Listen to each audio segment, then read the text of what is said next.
Hello and welcome to the Mount Panorama Motor Racing Circuit for a Bathurst 3-hour endurance race. I'm joined by Robocopy and Lateral G. Yeah, it's good to be back in the booth with you, Techie. Actually, I don't know if I've ever actually been in the booth with you to begin with, but it's good to be back in the booth regardless. It's good to be in the booth here for the first time with you guys. This is Robo. Yes. It's the actual voice of Robo. Well, he normally plans and enters these events. Anyways, we're here for the, I want to say, this is like an annual event we host here in ARC, the 3 Hours of Bathurst, pretty much. Is this the third year we've done it? I think it is. I think the first year was only 1 hour, and then we did it multi-class with the Porsche GT3 Cups, and now it's just a 3 hour in the GR3 cars. So it's been 4 times we've done it then? We do it a lot. Anyway, we're back. Yeah, all I know is that this is the second time we do this particular 3 hour version to sort of start off the endurance season, I guess, for ourselves. Yeah, this is the first endurance race of the year, I think. Well, apart from last weekend. Yeah, the Daytona. But yeah, the 3 Hours of Bathurst is pretty much it's famous race across the world, and we like to emulate that here in ARC, and it should be on for some good racing here around the Mount Panorama circuit. Yeah, it usually is. It's just showing us the top of the mountain there, which is, I suppose, a good place to crash, I think.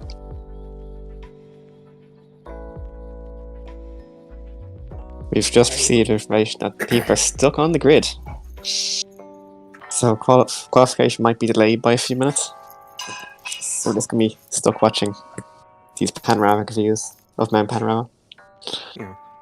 Classic GTS shenanigans. Yeah, it's not actually a Gran Turismo Sport event unless there's half the grid is stuck. Anyway, onto the entry list. Although I'm not sure if it's fully up to date. I don't think we have one that's fully up to date. Yeah, that's very different to what I thought it had. I know Nixon can't race, unfortunately. Poor guy just had a PS4 failure. But our current entry list is Simicam, Arcade X02, the Baldy 183, the Finnish Kid, Antibiotic 55, Wally Coyote, ERS Chromatics, Bob Breel 101, Arc the Rascal, Arc Inman, Venom Snake QZ, ACC Alex Gaming, CSX Caldero, and La Bomba Negra 19. Yeah, Bob Reel is another one who had to drop out, and replacing him, I think we have Tony Craze in the race, and how many others? Maybe 1 or 2 others as well. Goofrey is also in the race. I do have to say it's a little unfortunate to not see Kobu or PK in this. Normally this is typically their favorite track, so a Bathurst Endurance without them in it, a little upsetting, but at the same time it probably would make for a closer race. Yeah, PK is known as the king of the mountain, of course, and won the race last year quite convincingly. But this year we're definitely going to have a different winner then. If I'm not mistaken, it was either in Season 3 or Season 4, it was the of our GR3 Championship. It was the only round he raced in the Alpha 4 scene. He got a podium. Yeah, he raced in Spa as well, didn't make .BA. That's why you didn't see him.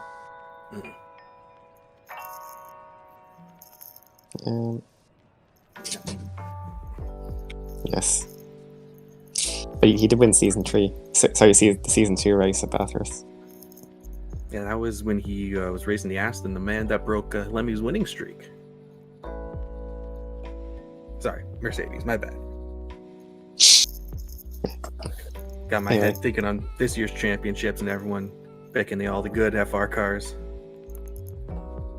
And the Hyundai, which you're driving. Your team is driving for some reason.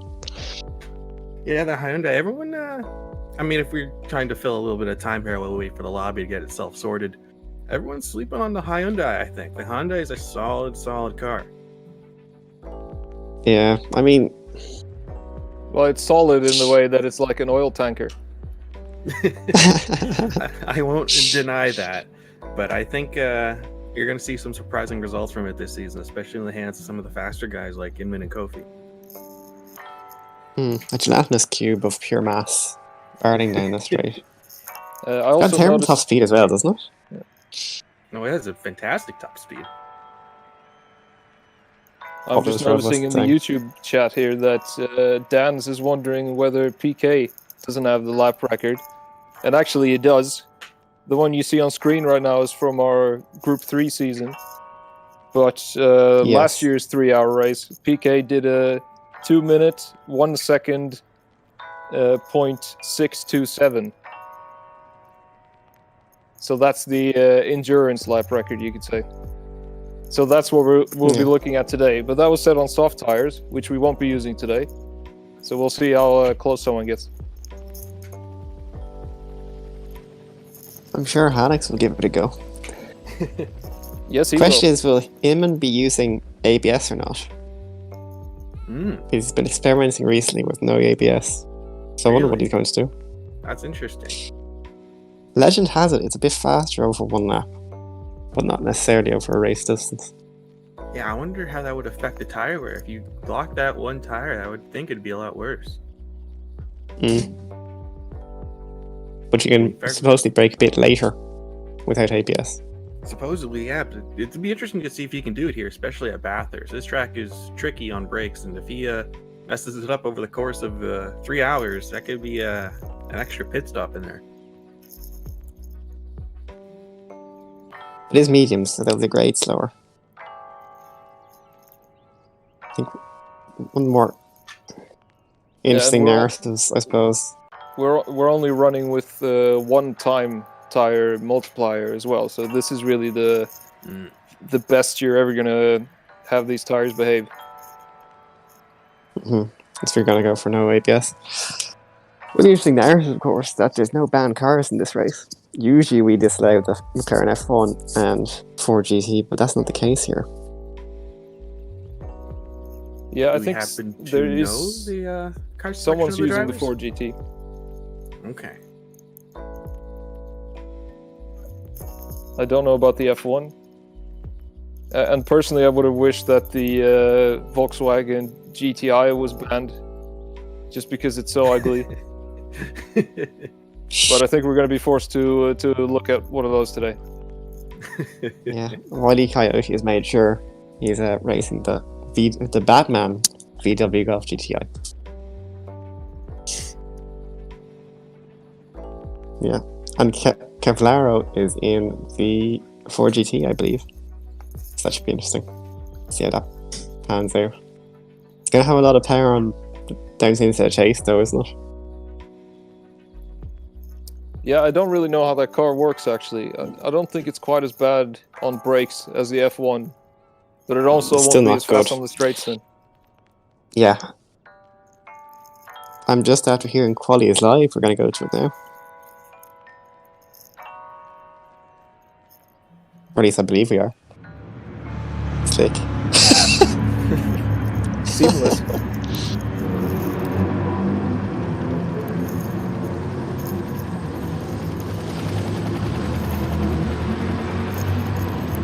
Okay.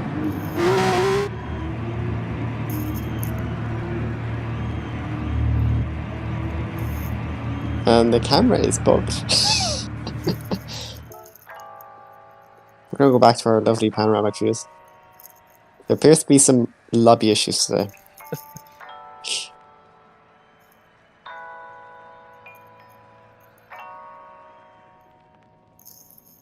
Oh dear. Yeah, it's a leave and rejoin job for our broadcaster at the moment. Just wait for that to happen. Well, while we're waiting for that, I can explain a little bit about how qualifying will work. Yeah, go ahead, Robo. You actually know what you're talking about. It's only a 4-minute session, and lap times are just over 2 minutes. So that means the drivers will only have time for 1 lap. And that creates quite an interesting situation where you, on your out lap, where you have to choose whether you want to try to get ahead of people or if you want to hang back. And if you want to try to burn some fuel and that sort of stuff. But you really got to watch out that you don't run into someone on the mountain, for example, that's slower than you, because then your lap's gone.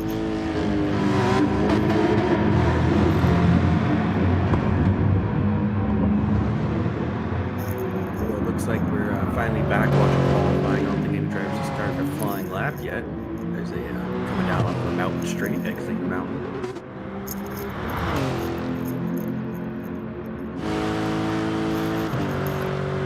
Yeah, sorry, I'm back.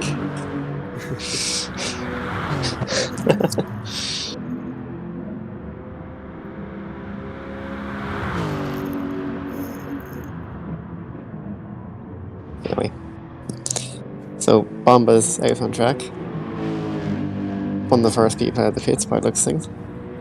I have to admit, one thing we always like to do when watching these endurance races is judge the liveries that the drivers are using, because we usually see some one-off liveries for these events. I have to admit that livery on the Lexus there from La Mama Negra is looking pretty clean. Yeah, Bomba usually puts together a lovely livery. Perhaps it would be best to have the timer on the screen as well, just so we can see it. Full race details. Oh, the display isn't working. Oh, never mind. Okay. Anyway, we're gonna have to deal with it. Yeah, that works fine. If you just count every second, you can work out how fast the bomb is going.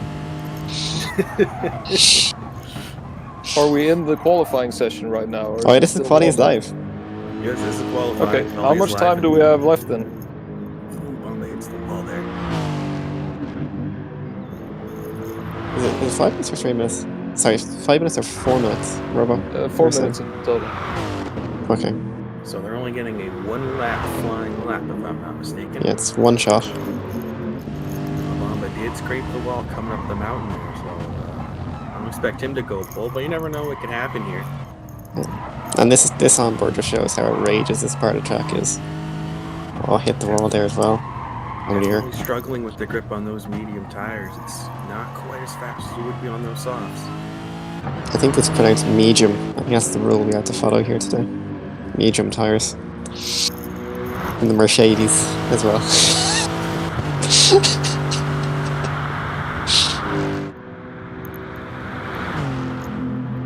I'm never getting a blue tick on Twitter after saying that. Anyway, next.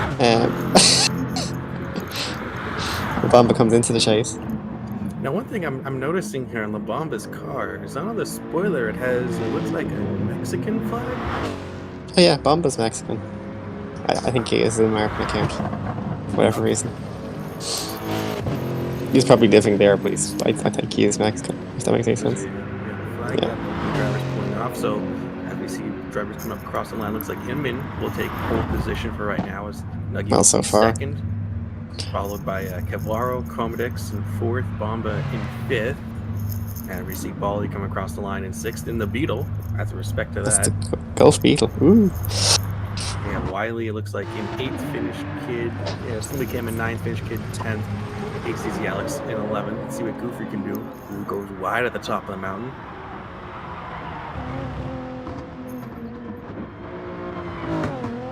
On his way down the mountain, you see the Alien Hunter Racing livery on his Toyota Supra. That's his team they'll be racing with in the GR3 Championships.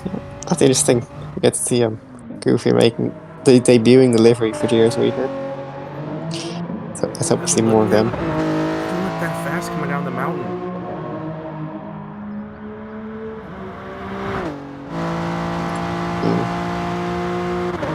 Oh, he might have had connection issues again. It's hard to know. What's interesting, we actually do have 15 drivers today in the lobby. So we do have a full race lobby. That's good to hear. Yeah, that's a new thing, yeah.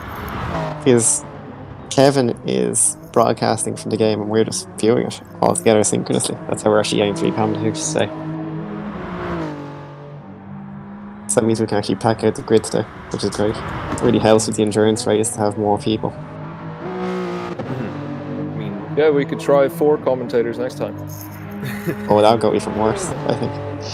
What's our record? I want to say our record is from the one Nürburgring endurance race we did where you have like 10 people in a call at once. Which one was that? Oh, that was actually just live streamed, yes. That one. Yeah. That wasn't directly commentated like this, though. No, it wasn't. It was a lot more casual than this one was, but it was fun nonetheless. And we're back to the quotes video. Everyone's favourite part of the stream. There's so many good ones in these.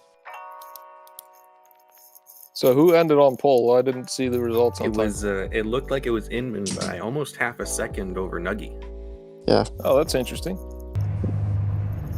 There we go. There we go. Oh, here's qualifying results. Excellent. So it's actually that's a nice. Viper 1-2.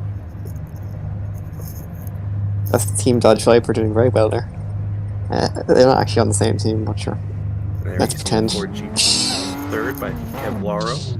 We have Chromadex in fourth, and the Corvette La Bamba in fifth, and the RCF. Baldy and the Beetle top in the upper half of the lobby, so respect there.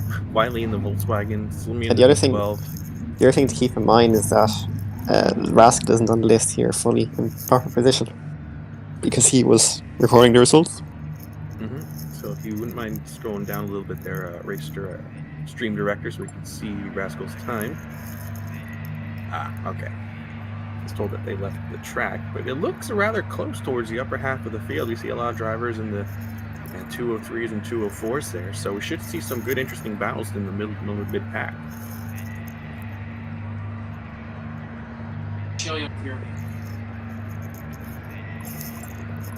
How audible was that? Damn.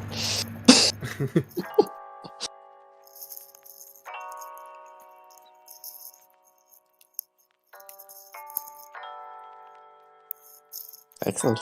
It's a great start today, is it, Robo? Yes, it is. Good start. So I wonder how that'll affect some of the car choices. I did see some Porsche 911s in there. That Porsche 911 is going to drop like a stone at the start. We've got a Supra as well. Don't forget that. I was going to go backwards. I'll go backwards fast and it goes Yeah, it's forwards. gonna get lapped Our race before it director's got a gets lot off the of grid. experience with that.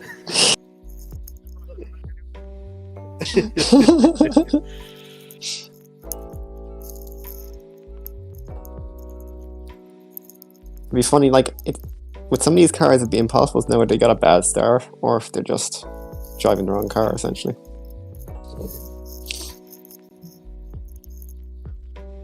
Did anyone notice what car Tony Craze is driving? One of them. He's in the Chevy, apparently. Okay, Chevy, right. He's Good, in one of then the cars. I've got a list of everyone's car now then. All right. So if you could, there was a few drivers there that we didn't see in the qualifying list. Do you think we could read those off real quick?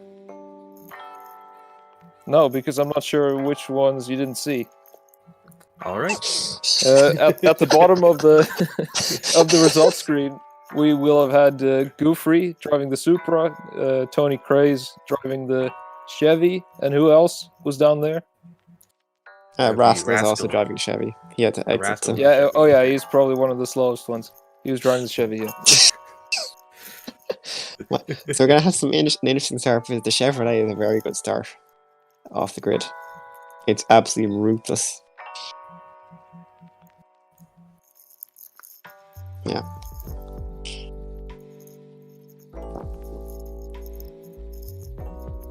Ooh, that's a big long list. It's a nice, good full list of cars. Actually, a full 15. Good selection Yes. as well. Yeah. We have 2 Corvettes, 2 Vipers, 1 Ford GT, an RCF, a Beetle, a GTI, a Beetle Advantage, and we also have the BMW M6 and Super making appearances. We got 3 Chevys actually. Two 911s, which is an interesting pick for Bathurst. I mean, we have seen in the past Alex Rogers has made it work here in the past, but you wouldn't think the 911 would be the strongest car here. I would probably need to take a break out 10 minutes into the race. Yeah, I'm not convinced by those Porsches because I think they'll have to be on their toes going down the mountain and through the S's and all that. So I think they'll lose some time there compared to the more stable ones. No, I'm actually a little curious to see how well the Ford GT works from a grid start. I don't think we've seen that yet.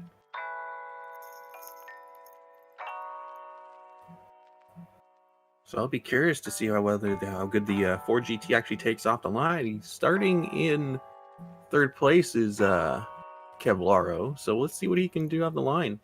It's a short run to T1 here. So As far as I know, the Ford is actually quite good getting off the grid. But is it as good as the Viper? I don't know. The Viper's not too bad either. I disagree with PKMC's quote currently on screen. It's a fantastic quote and very accurate. Now, that is a factual statement there on the screen there, though. Kev Meister does have a disgusting fetish for Red Bull. It's disgusting. That he does. Extremely distasteful.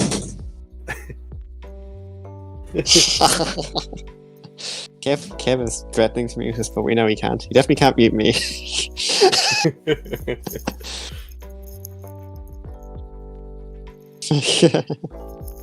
So let's get some predictions in before the race gets underway. Who do you guys think is going to win? Ooh. I mean, we have obviously Inman and Hallex in this race, who are some of the fastest guys in ARC right now. Inman on pole, Nuggy behind him. We know how quick they are. They're in the same car, so they should be on the same strategy. I think the underdog or dark horse here might be Kevlaro. We don't have any baseline for how quick that Ford GT is, and that could be the difference maker here, really. So I'm going to go with a safe pick, and my prediction is going to be Nuggy. I think he's going to come out on top on strategy, and we know how racy he can be in a straight line here. He doesn't like to be patient like we've seen from drivers like Dans and Lemmy in the past. So I think Nuggy's going to want to take the lead as soon as he can, try and hold it for most of the race. But if I had to have a dark horse pick, I'd say Kevlaro. Yeah, and just to clarify for any newer ARC members, Nuggy is now known as Hallex.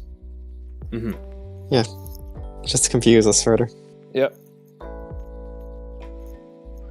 Yeah, I mean, I can only agree with what you said there. Meanwhile, I'm also going to be keeping my eye on Wiley because he's been improving recently, and I'm interested to see where he ends up. And Venom Snake, I think he's the only driver that drove in last year's 3-hour race, and he was P6 out of 7 in the group 4s, so he'll be trying to improve on that this year. Just looking here at the chat, and I do see Inman in the chat says he has just 3 liters of water at the ready. I need to dispel about 3 liters of water at the moment.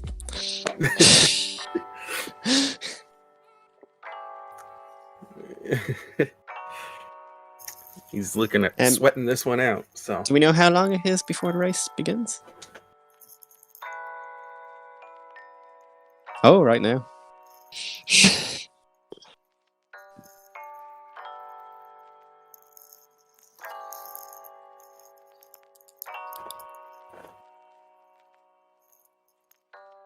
All right, well, it looks like we're about to get underway here. In just a few seconds, we will cut back to the live stream for the start of the race. Remember, it is a grid start, so no manual rolling start. So we'll be right underway as soon as that flag drops. Here we go. And you also have to note that Bathurst is one of the weirder tracks that actually has P2 on level ground as P1. So either driver could really take the lead going into T1. And if you see there, the game puts P1 on the outside, so Inman could actually have the advantage going into turn 1. Yeah, but the thing is, we get to see who gets the better start now. Better reaction time. Underway. Inman looks to be a fairly equal start with them, who will have the lead into T1. You see Larasco trying to get along the outside side. It looks like Nuggy will hold into T1. Romanic 6 a little sideways to get to the T1, and Nuggy will lead them up the mountain. So Alex swooped around the outside of him in there, left him for dead. Look how fast those Vipers are on the straight, even compared to the Ford GT. As Inman looking at the inside, going up into the mountain. Ooh, they almost touched, but Nuggy might be gone a little wide, and he concedes back to second place. Yeah. And now normal order is resumed. I don't think Alex is going to want to hold that position for too long. We'll see if he takes it back down the mountain straight, or Conrad Street, I believe it's called. I have to get my track map up, excuse me. Meanwhile, back further in the pack, Slimmy Cam is making a move on Baldy, or at least trying to. That's not going too well for him. Actually, this part of the track is extremely difficult to pass through. So we'll see how it shakes out. Expected to be mostly single file out though. That's a mistake makes from a Antibiotic. mistake. He might lose a position here. Alex looking real racy behind him. Yeah, Tony Craze that trying to close Porsche. that gap as well. Ooh, trying to go the outside. That's a brave And you one, and can he do does that. it. Yeah, the Porsche can do that here, both in real life and in the game. He might lose another position here on this long straight. We know how quick that Corvette is in a straight line. Yeah, and the Corvette has a savage shift assist here. When it shifts up into here, yeah, it just leaves the Beamer for dead. Here we go. Tony Craze will take that 12th place. We see Venom Snake currently back in 14th in that Porsche, but he's still hanging on there.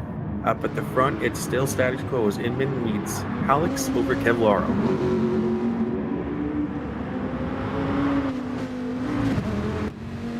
They're likely going to work together to break free. Or are they? It does Yes, look they like are. they're running similar liveries, so perhaps they're planning on being a little bit of a team in this race. No, I'm not sure. I think they're to kill each other. This is Pennzoil versus I don't know what the sponsor for Halex is, to be honest. As it looks like Halleck's taken the lead back once again after exiting the Conrad straight, or excuse me, Mountain Straight. I'm getting them mixed up here. As no, Inman looks to have held on to the lead. Rascal elevating himself in his 5th place on the grid, currently in 4th, La Bamba in 5th, Slimmy Cam in 6th. And a little bit of a scrape through the wall there from, I believe it was Inman. And you see the train of cars forming up behind Slimmy Cam for that 6th position. Yeah, he was doing a lot of practice this week, Slimmy was. One of the interesting there is the race, can we see how he does? New driver, of course. He's wide there, though. He might lose a position to Chromedix. Will he go for the move? He has a bit of a look, but thinks better of it. So that's a very difficult place to get past to anyone. You see just how much time Baldy gained from that one mistake that they both kind of made there, but he seems to have dropped back a bit now. Yeah, while you're over the mountain, you're basically not going to overtake unless the other car really cooperates with you. If they want to defend it, either they'll defend it or you're both going to go off. As it looks like, I'm just looking at the track map here, it looks like there's one driver who's significantly fallen away from the back of the pack. It seems to be Goofy. He has a 33-second deficit to Venom Snake, and he must have made a mistake somewhere, but I'm not quite sure where. Ooh. Maybe not quite used to the braking zone. He might have been a late entry to this. He might not have had practice on this track. Oh dear. That's spin. Back to the front.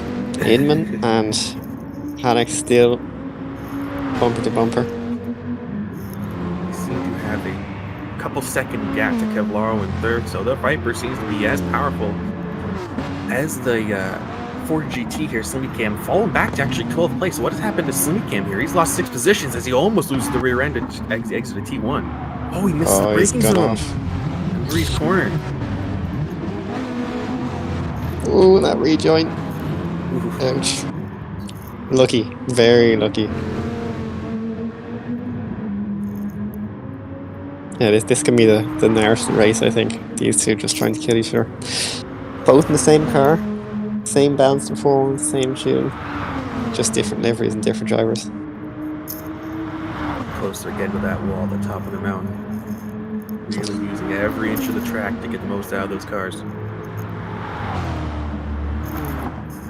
Chromedix is likely setting off the bomb. It was Wiley hits the wall. And he holds on to the position. Finnish kid can't get around in that what is it, a Supra? I think that's the Lexus. It's hard to tell the front end. It's a Lexus. I'm useless.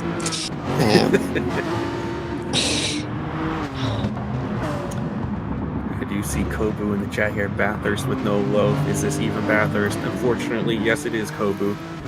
Well, once upon a time in real life, Godzilla was actually banned at the mountains, so it's not exactly too far from reality sometimes. Because one of the drivers had a penalty there. I think it was Baldy. Yeah, and he's likely going to take the next penalty burn zone, which is going to be on the mountain straight. 2.5 second penalty. That's a hefty one. It might have been in the dipper. The nature of these cars is that how GT Sport awards the penalties is the narrower cars are more liable to get a penalty in a place like the dipper. So if you're in a wider car, it's very difficult to get a penalty there. We've seen that in the past. I believe it was season 4 at Oh, and Monza. that's not a burn zone where he's going now. Oh no. Doing that will cause him to fall back to 12th place once again behind Slippy Cam. Is it Slippy Cam? Still status quo. Slippy Cam? Is it? It is Slippy. Okay. He was a bit Slippy Cam there a while ago though. We got Haddix right behind him, and I would say at this point he's probably fuel saving and trying to beat him and on strategy. That gap's still going. 5 seconds now. Just one lap later. Yeah. Between them and Kevlaro. I'm curious to see how Rascal's doing closing the gap to Kevlaro, because we know Rascal can be quite quick. As well, what we're seeing is the difference between the gold tier drivers and the platinum tier drivers here. Well, I would have In some expected ways. that Rascal would be closer to the front of the pack, actually.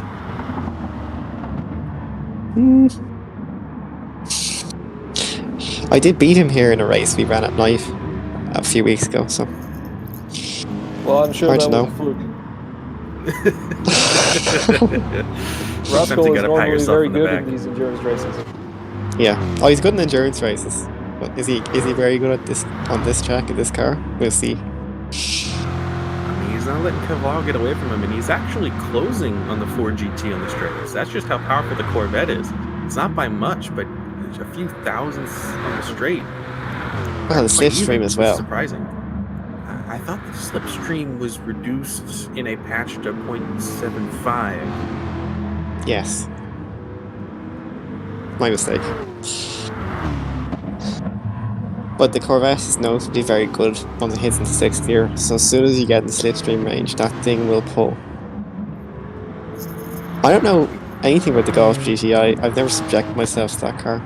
I don't know why Whitey's doing that to himself. It's actually surprisingly fun to drive. It's relatively quick and powerful on the straights, but it drives a bit like an MR car, which is a bit weird. So it eats its tires, but you can shift it like the Citroen and not lose really any time. His finish kit gets really squirrely at exit T1. Yeah, Does it I have believe 7 the- gears? I believe the game It counts does. it as MR as well. Oh. And there's also the advantage that if you're the one driving it, you don't have to look at it. Yeah, I think that concurs. Yeah. I mean, my only problem with it is that it doesn't have a roll hoop, so if it flips upside down, you're breaking your neck. Oh, and that's can we get a replay of that? The pass amidst the cutting? I think Kevlaro made a mistake based on the gap. Must have made a mistake. Yeah, because that's not a place where you normally overtake someone. He missed the braking zone. Those Well, Ford PK GTs did not it to easy on him. its brakes. Oh, he touches. Oh, he just avoids the wall. But he Yeah, loses too much typical time in doing mistake so. in the cutting there. If you enter a little bit too wide, you lose the grip completely. It's very slippery out there for some reason. Yeah. Goes Well, it's straight that to the wall there. track is physically cambered to the left, and if you come to the middle of the track, then the camber just dies off, and you just understeer to the wall. Oh, You that no would be longer have the reason camber then. to carry you. Yeah. It's not even marbles, it's literally the camber to circuit. Just dies off on the side there. Rascal is busy kissing the wall though. 10 minutes into the race, and we're already starting to see significant gaps start to form between the cars. Well, at least there's 15 of them, so you know there will be traffic at some point. Robo, here's a question that I can't remember the answer to. Are blue flags in full effect today? Thanks for asking. That's actually a very nice feature of this race. Ooh, We will be as seeing Alex almost runs into the back of Goofrey there. Goofrey, who's putting a lap on Goofrey there. already, right? Yeah, as I was Ouch. saying, the drivers will be seeing blue flags. However, they do not have to react to them in any way. They do not have to yield to a car lapping them, like Ooh, he Goofrey does might touch be him. doing here. Is Oof. damage on in this race? He might No, suffer it'll be damage. light. It'll hurt for a short while, but Oh, no damage to his car. He's clean getaway. That's some breathing room for him in 1.5 seconds. And we're seeing blue flags here as well, so are they about to lap someone else? No, I believe that's for Rascal catching up to Goofy. Alright. Will the Rascal make through this traffic much better? He's still at the top of the mountain, so this could be quite sketchy. Coming into a race at Bathurst with no practice, that's a bold strategy. Yeah, and he's making Rascal lose a ton of time here. Oh no. Oh, does he get sideways? Oh, and Kevlaro hits him. Oh no. As you see LaBamba starting to close up now. LaBamba gained huge from that.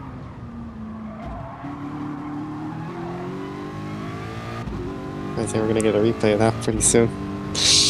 That was nasty.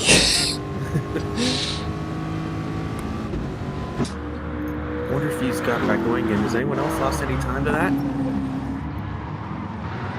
Gets sideways, gets hit by Kevlaro, but now he's in the middle of the track. Luckily the game ghosts him because he's there, but he's having a hard time getting going again, so. Yeah, it's nothing much either driver could do there after the mistake had occurred.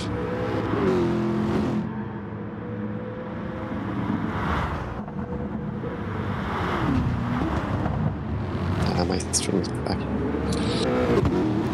Kevlaro goes wide, but now LaBamba actually has a chance. He's within half a second of Kevlaro, so that Ford GT really starting to struggle in its braking zones. We've seen it. As he gets real squirrely at the exit, Bamba could have a chance going up into Griffin's Bend.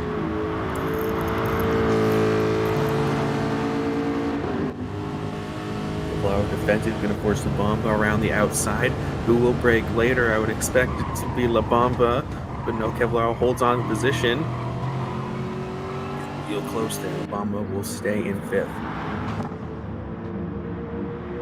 That was good defending there, actually, because when Bamba had the slip and was gaining on him, it really looked like he was going to get past there quite easily.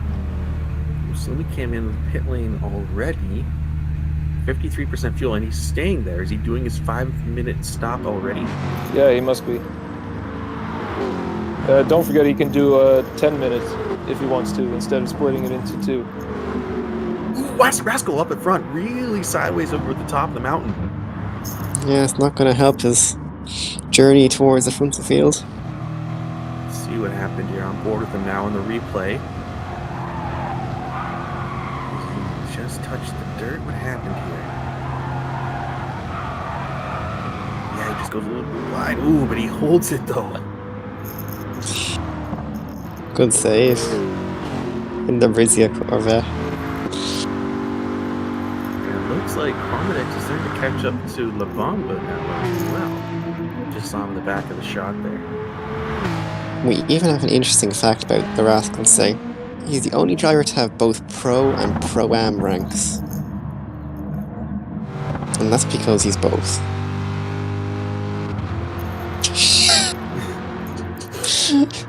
Does that have to go on the quote screen now?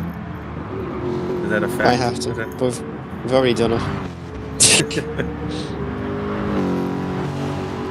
I want to make sure it's correct on his livery for Season 5. He has to have both stickers on his car.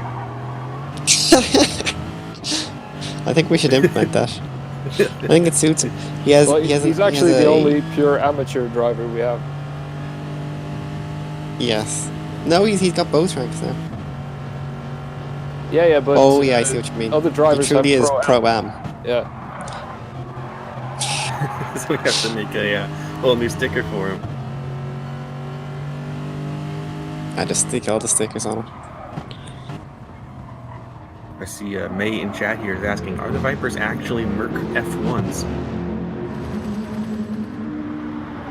Possibly? Well, they are silver. Well, gray, but kind of silver, yeah. Well, you see, they have a driver from Northern Europe and a driver from the UK in them, so maybe they are the Mercedes F1 cars. Is that Holix's secret? He's actually Valtteri Bottas in disguise? Well, he's in the wrong corner. He's from the wrong country to be Valtteri Bottas, I think. Plus, he actually wins races. Oof. Ouch. You don't have to throw shade that hard. Alex isn't a Valtteri Butler now, come on. Bomba's still within just outside half a second of that 4GT, and Yeah. you'd expect the 4GT It's all to that start to commotion. break away from a car like the Lexus, but it's not. Yeah, with all that commotion and traffic, Bomba's actually pulled up behind Cavallaro. I wouldn't say Cavallero's too happy about that. Well. Here comes the bunching together. Starting to get some racing here on Mountain Panorama Circuit. As we see 3rd through 6th place starting to close up here as the tires start to wear down and the fuel starts to empty.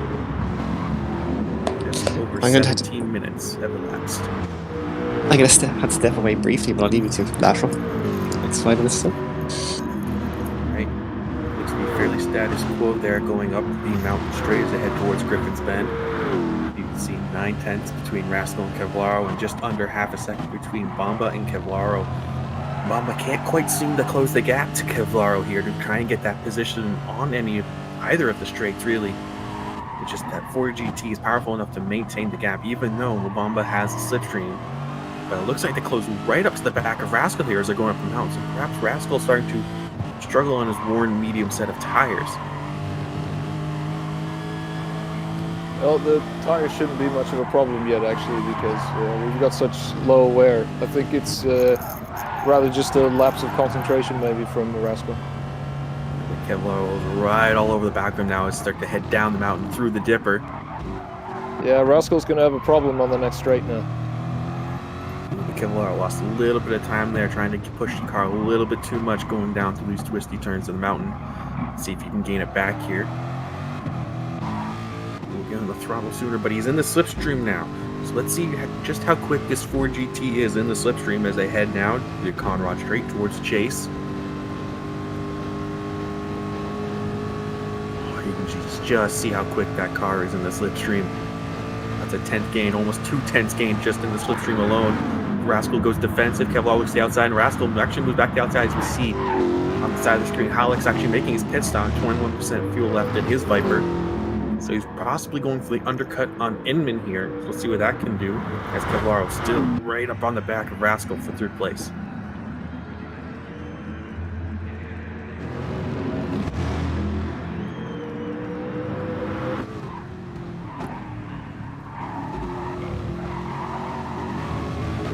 They can just see Nuggy in the distance. As we see Finish Kid also making his pit stop. 28% fuel left in his Lexus, I believe he is in. And we can see Cavallaro here. Just the power of that 4GT is going to look to the outside of Rascal as they go towards Griffin's Bend. Who will break later? It's going to be Cavallaro. Can he sweep around the outside and take back that 3rd place? He almost touches the wall and gets squirrely. It's still side by side as they head up towards the cutting. And Cavallaro will take 3rd place from Rascal.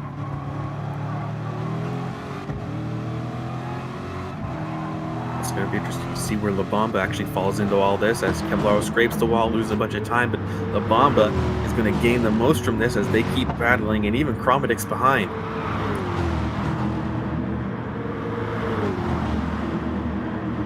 Over the top of the mountain, they're going to start to head down through the mountains. Rascal goes very wide, almost loses the rear end again, and La Bamba's through to 4th. Rascal really starting to struggle in that Corvette. Getting a replay. Let's see if we can go on board with the camera over the crest of the mountain, on board with La Bamba as he just goes wide into the exit of that corner. Again, His tires should be fine, but he's really starting to struggle with the understeer. And there's Chromatics right there on him again. So Rascal possibly might lose 3 positions in the span of a single lap here. That's a lot of lost positions while I was away. He just made a bunch of mistakes in a single lap.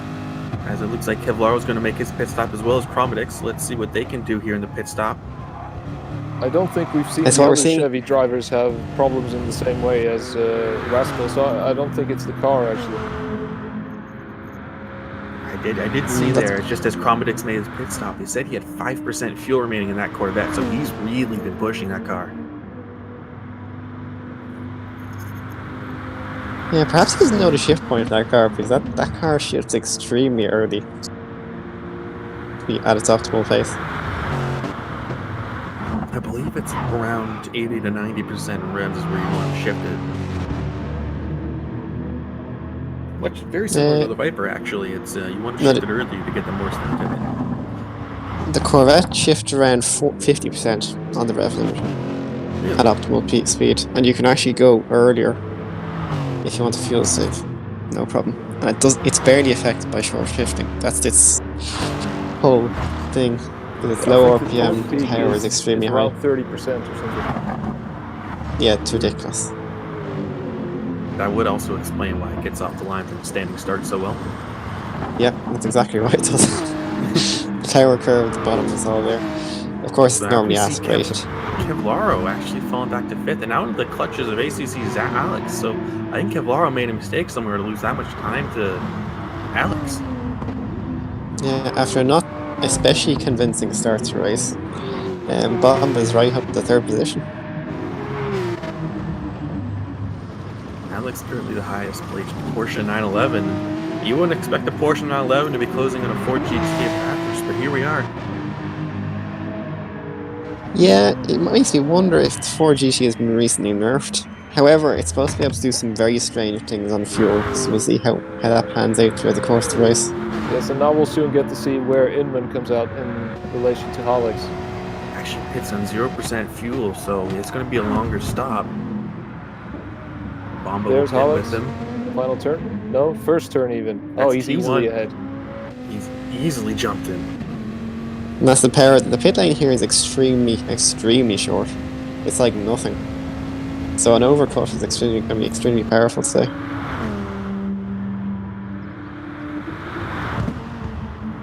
Yeah. He's also been behind him in the front. Seconds the and gap. Someone's ghosting there. Is that Goofy again? It is. Oh, Goofy. He spun. Yeah, he spun in the GR3 Champ spinning corner, I think we'll call that one. Turn 2 at Mount Panorama. And there is Rascal doing exactly what he profited off. But he had 13 seconds to Kevlaro. So I guess Kevlaro has made a stake at somewhere. We didn't quite catch it.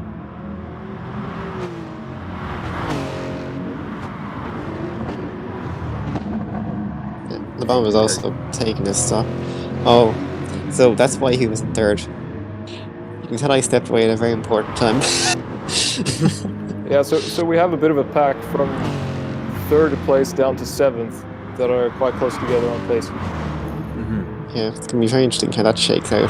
And of course we have our top 2 Platinum drivers who are just... Yeah, and they're gone already. Yeah. Eamon said all to do... That's what we had expected. As now we have Kevlaro catching up to the back of Goofy here, managing to work a good way around. AC's Alex doing the same, not losing a bunch of time. So good on them. Not traffic. And it appears Slimmy Cam is way back there as well.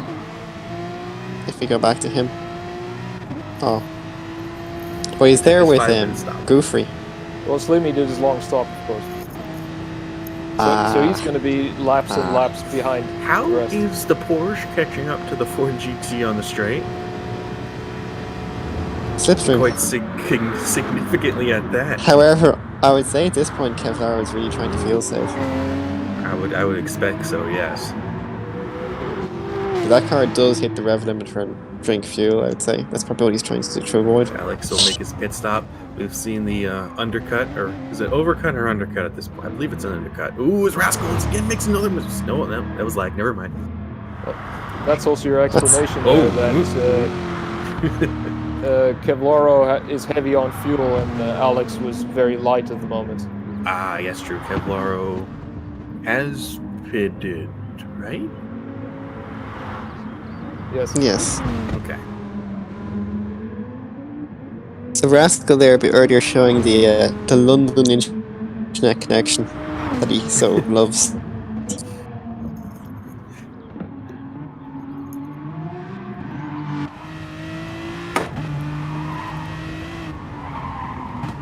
Unfortunately, I'm just looking here at the endurance chat in the Discord. Slimmy Cam once again goes very wide at the exit of the. Look at this again here. Here we go. Coordinate forced elbow.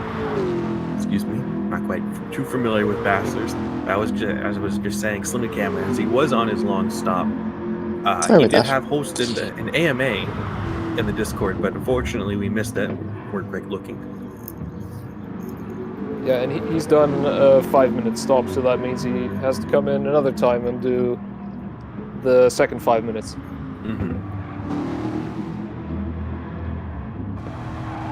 So we still see Chromedix and Lebon holding station in their positions. Both of them have already made one stop, but neither have made one of their long stops. Yeah. Baldy in 7th. So Baldy's actually made up some positions, I believe, through the pit stops. Finished Kid in 8th. Wiley, I think he must have made a pit stop if he's no longer up there that high on the grid. Mm-hmm. He was 8th before the stops, I think. You see Rascal making a pit stop now. Question is, will this be one of Rascal's time stops? I believe all these drivers made a pit stop, so this is an actual race for position. Spanish Kid looks to the inside of the chase, side by side, not quite aligned, but he holds on to his ACC. Alex getting real close to this battle as well. Yeah, Alex he's looking. He's not making a move yet. Lost a bit of time there through Murray's corner. The finish is likely. Either ringing it to try and get ahead of Baldy, or he's looking in his rear view, wondering what's going to come at him as well. This is going to be where the Beetle is weak. Actually, not too bad in the straight. It's the Porsche is losing ground. You can see it there on the camera, actually. Mm-hmm. It's losing ground, something awful. The Lexus though, the inside Baldy won't defend. This might be according to his plan. We know that 7 gears and how good it is on fuel, so he might want that car in front of him. Just make his pit stop just a little bit shorter. I wouldn't say he wants that Porsche in front of him though. He struggled to get past that again. Flex, of course, relatively good in the corners, but not the best. Chromedix doing the Rascal up the top of the mountain there in the ERS car. Good job of the TV director for just catching that moment. Yeah. Sounds like the TV director is very good at what he does. Hasn't really helped his charge on Bomba, however.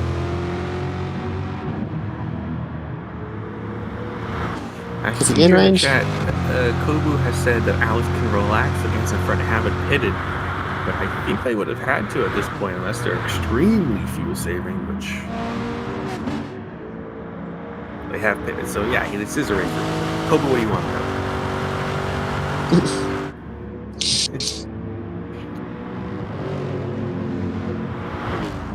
Yeah, Mermaid. 5th, Rascal. Awesome. 4th. Also from the YouTube chat, Mermaid correctly Rascal. It's actually around 25%. Not 80% in the Corvette.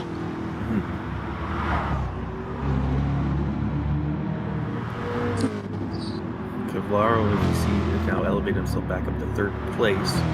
But I'm not sure if that's from Rascal's pit stop or if Rascal's made a mistake, because Baldy actually makes a pit stop now. So finish is pitted, but Baldy hasn't. You can see just how much fuel that Volkswagen Beetle can actually save with its 7 gears. Yeah. He's refueling, so this is like a scheduled stop rather than one of the stopover driver change style stops we have. You see the gap between the platinum drivers and the gold drivers. 20 seconds between Inman and Kevlaro. 26 gap between Kevlaro and the leader, Alex. Kevlaro hasn't actually been rated because he's only a reserve for season 5.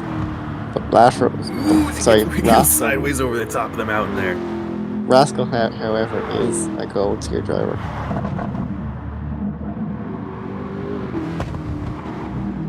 Yeah. Of course, Kevlaro is a very good driver. We've seen him in flashback champs before.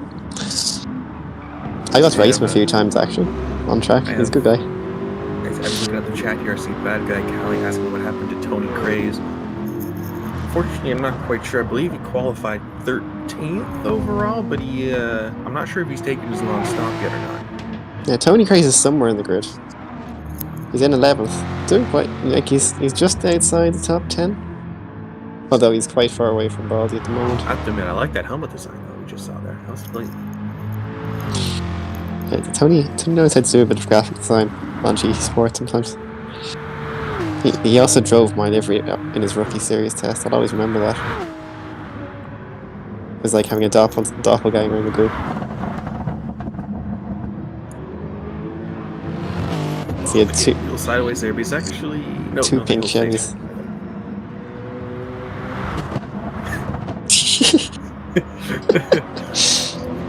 We're just hearing from our broadcaster director through our earpieces that he's ordering a pizza. I hope he has enough to share. Yeah, can I have some? TV director? Does it have pineapple on it? No. I think Pineapple on happens pizza. with professional broadcasts as well. Yeah, that's exactly what happens. Chromedix looks to have a move on La Bamba, but he can't quite get it down. La Bamba will hold, but Chromedix is just that much closer. Yeah. Well, Chromedix, oh, there he's done the same thing I was talking about there again. He's gone off the camber part track and almost lost it. A lot of drivers making that out. Really struggling just through that one part of the track, having a hard time getting the turn in. This corner especially, the Corvette cannot go flat through that turn that you just went through there. No way in hell. Metal Great. Don't be saying that about the Chevy. No, he's talking about the track. The track. Oh, is that what it's called? There's a metal grate on the outside. That's the exit of your apex. I thought it was called Quarry Corner. I thought it was called. Yeah, it is, but the metal grate is a marker with the driver's. Quarry is the right-hander, I think, and then there's the metal gate. Metal grate is like the middle of the tiny straight between those turns. Yes. Well, I was talking about the right-hander. You can't get that right-hander done flat. But yeah, the cutting is fine. Quarry corner is the right-hander. That's turn 6. Yes. I believe the grate is at the exit of turn 9 or 10. Yeah. Well, those dips you can't actually take flat. You got to left in the right places through the mountain section. It's actually quite good once you get the hang of it. So it looks like ACZ Alex has actually made his way by the Finnish kid. And actually, there's a significant gap now between them. Perhaps a mistake with Finnish kid, or just that Alex has that pace when we meet. I believe it was season 4. He was qualified to qualify in the Lobby A, so he can be a quick driver. Yeah, ACZX just drove away from me every time he's in the same lobby as me in season 4. That might have something more to do with me than him. As we go back further back down the field, Venom's made moves up from 15th. Although I think he's only ahead of people who've taken their 5-minute stop at this point. It's a little bit of an unconventional livery, but I have to say I quite like Venom 6 livery. That Logitech G with the lime green and the black, it's rather clean. Yeah. Meanwhile, I'm noticing the fastest lap. Last year's 3-hour race, PK set a 2-minute, 1 second, 6/10 on softs, by the way. And now Inman's already beaten that by half a second on mediums. Sorry. Medium tires, yeah. Thanks, Paul DeResta. I just want to clarify, when we say PK, we mean PKMZ, not Nelson PK. What about Pick Miz? What about him? He also set a time in a different series, I think. Pickman. There's all kinds of different names. Yeah, the Pennzoil Viper is doing putting some good times in there at the hands of him. Yeah, number 110. 1.1 on mediums. Yes, it is only 1 times tire wear, but that's still rapid. And Halleck will make another pit stop now. Inman has been known to be a fast driver, I think.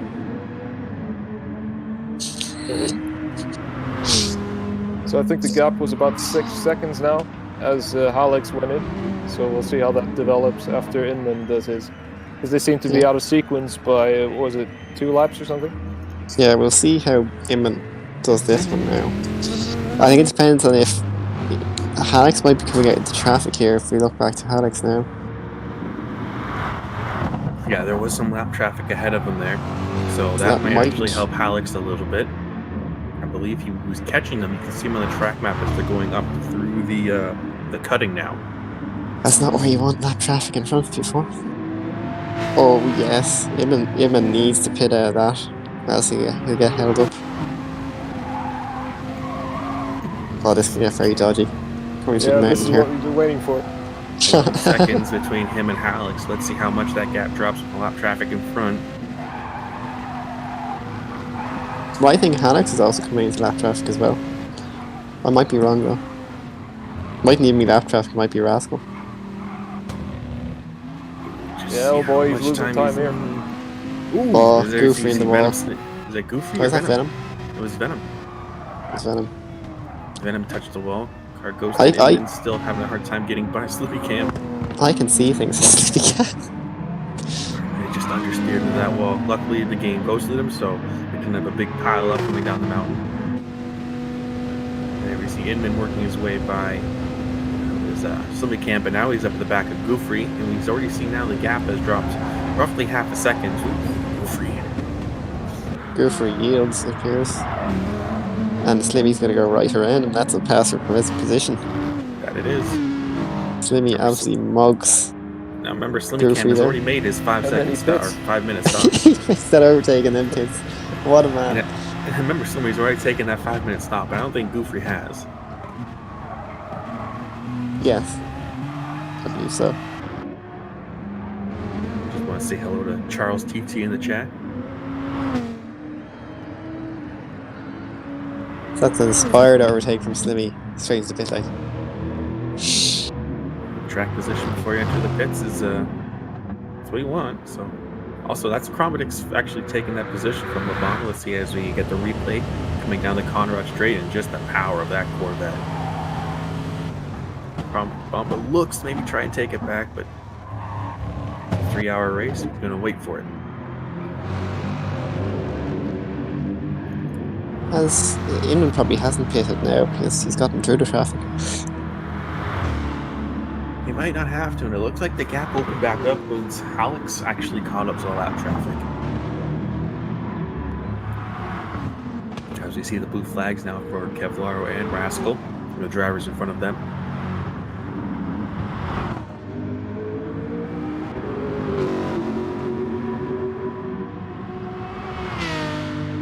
I'm just tweeting here.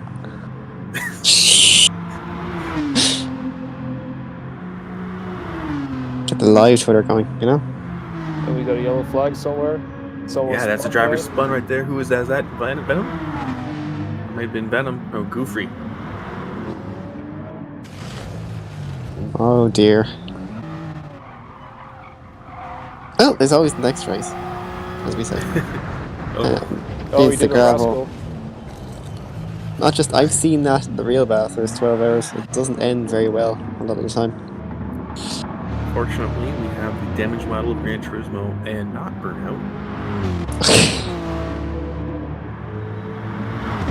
Well, Burnout he just resets, so it wouldn't even be that much of a deal. It's a good thing we're playing Race Driver Creates. Beam NG. No, that game just has, I don't know what. As you see, Alex actually losing time to Inman, but I believe that's the difference between a light tank of fuel and a heavy tank of fuel. He's in back in 10th place currently in his Golf Volkswagen Beetle. 10 seconds the gap to him, the car in front, Wile E. Coyote, and the other Volkswagen, but that is the GTI. That's a different Volkswagen. Mm-hmm. Alex goes a little wide through the cutting. I'm sorry, that's not the cutting. It's a chase. This finish kid actually back in front of Alex now. So, I wonder if there's different pitch strategy there we didn't quite see, or perhaps a mistake from one of the drivers.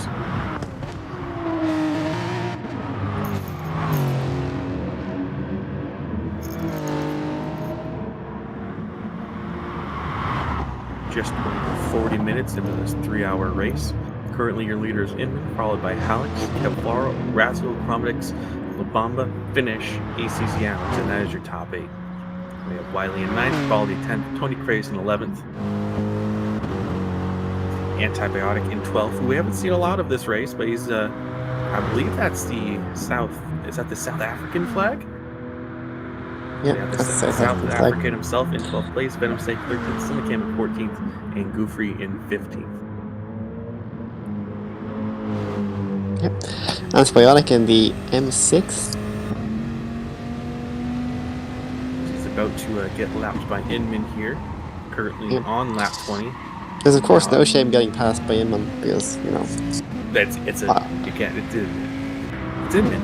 I think it's a rite of passage for most people just to lap by Inman at some point in their careers. It's one of the common rules we have here. Inman and Alex have to lap you at some point, or else you're not doing enough events with them. Yeah, I spoke to Rascal before the race, and he said that his main goal was to make sure he didn't get lapped by Inman and Alex. And that's still going to be a tough job. Yeah, especially over 3 hours. 2 minutes is not a lot. Kevlaro making our scheduled pit stop. Just fuel, no tires. Now it looks to me like Chromedix and La Bomba are actually gaining time to Rascal, and it looked like Kevlaro. Like they're within 5 seconds, and I believe the gap was larger before, but I might be mistaken.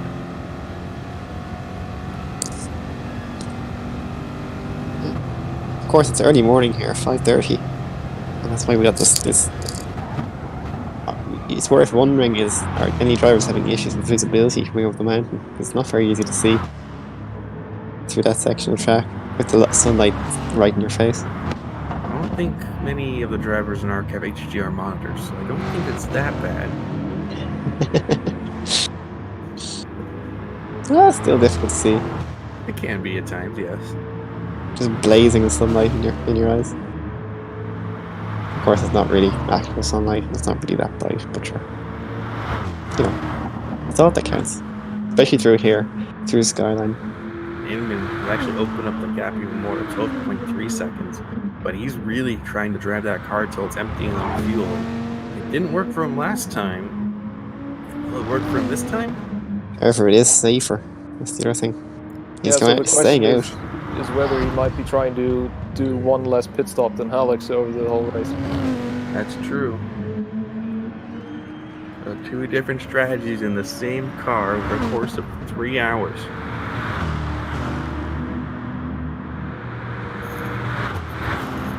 Yeah, the lines he has are just flawless as well. Yeah, Chromedix is catching Rascal. Rascal must be heavily fuel saving. He's under 3 seconds now. Or he's making mistakes we're not seeing. This is true. It's Rascal. Can't blame him.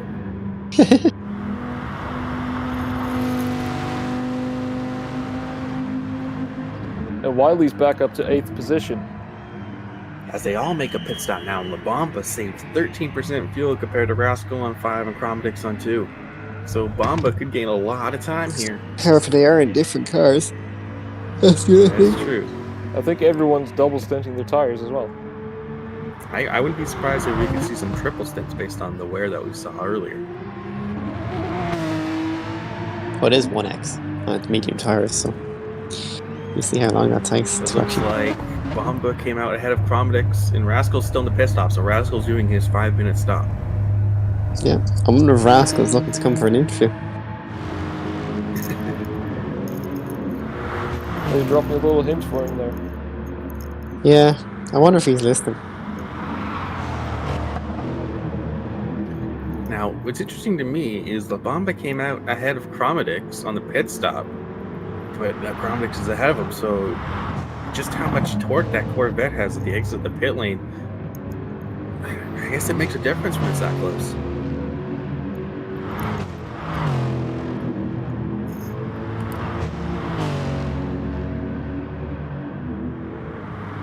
Rascal is.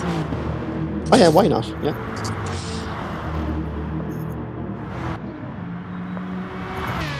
Hello, so we're actually going to be speaking to Rascal now. Here he is. Ba-bam. Hello. Arkler Rascal himself. How's your race been going? How many mistakes have you made so far? About 20 billion. How's comms going? Are you coping Terrible. without me? No, I think it's going fine. Lateral, do you have any questions for Rascal?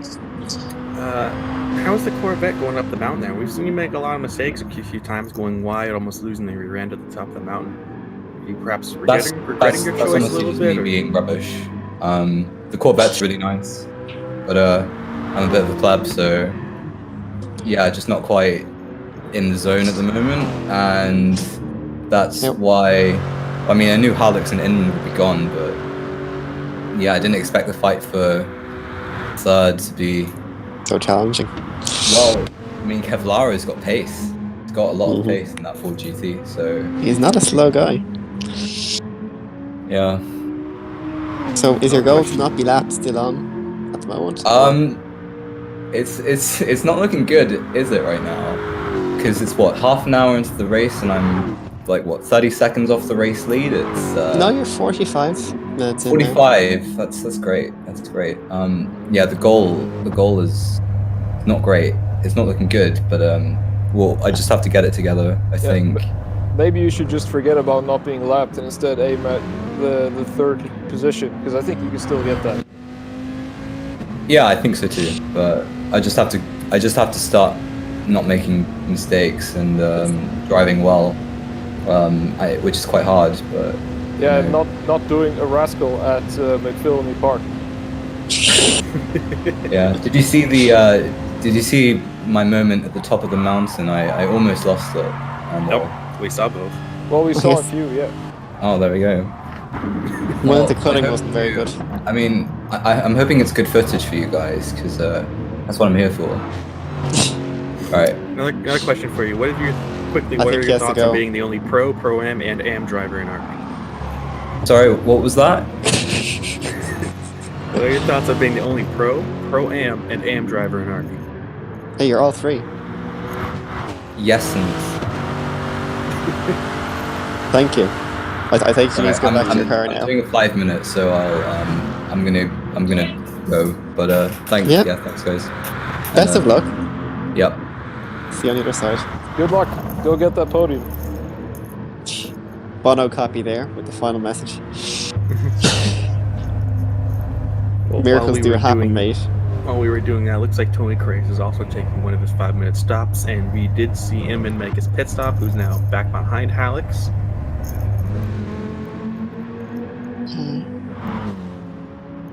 So this could be a better strategy by Inman here.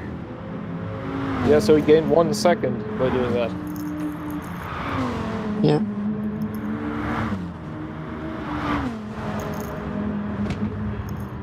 Yes, that's no problem. We're actually going to do one of those snazzy volume up laps, essentially, with just see how Hallex does it. Powered by AWS. I thought it was Inman that was supposed to have the 3 liters of water. Yeah, I've heard we're about to go on board, so are we getting the nose cam or are we getting the bonnet cam? Yeah, so once Alex starts a brand new lap, we're going to actually take a lap on board with him, while our broadcaster takes the lead, like I did a bit earlier. I do want to point out Gregory Cotham in the chat that says, "This is awesome." No, Gregory, you're awesome. You're really getting all the points here, Lash. I guess we should shout out a friendly reminder: if you're enjoying the race and the content we put out, do hit the like button and the subscribe button. It helps us out.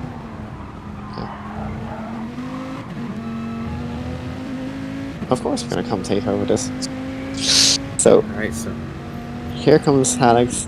He's apparently the best driver in ARC at the moment, according to Season 4. He's starting off with, what's the name of the first corner here, isn't it? Hell Corner. See, I know that. Those voices in the back of my head, they were something entirely different. Up the mountain straight now. He's coming up to lap traffic. Oh dear, that's not nice.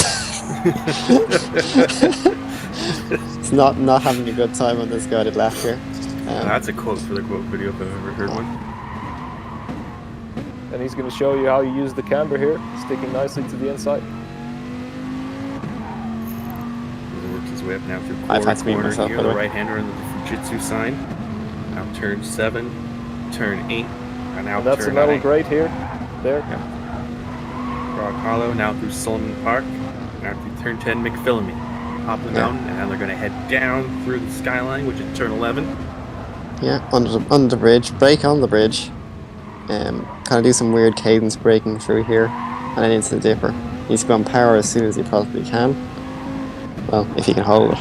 And then into the elbow, which is, again, not a very straight braking zone. Back on the throttle for Conrad Straight. Something I learned a while back is that if you can actually get your rear wing stuck into the tyre barrier there and just die and get massive engine damage for the next 20 seconds.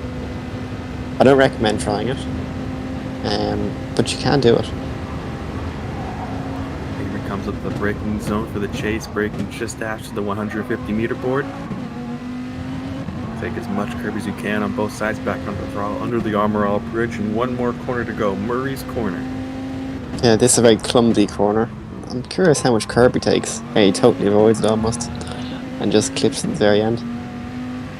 And that is the lap of Bathurst.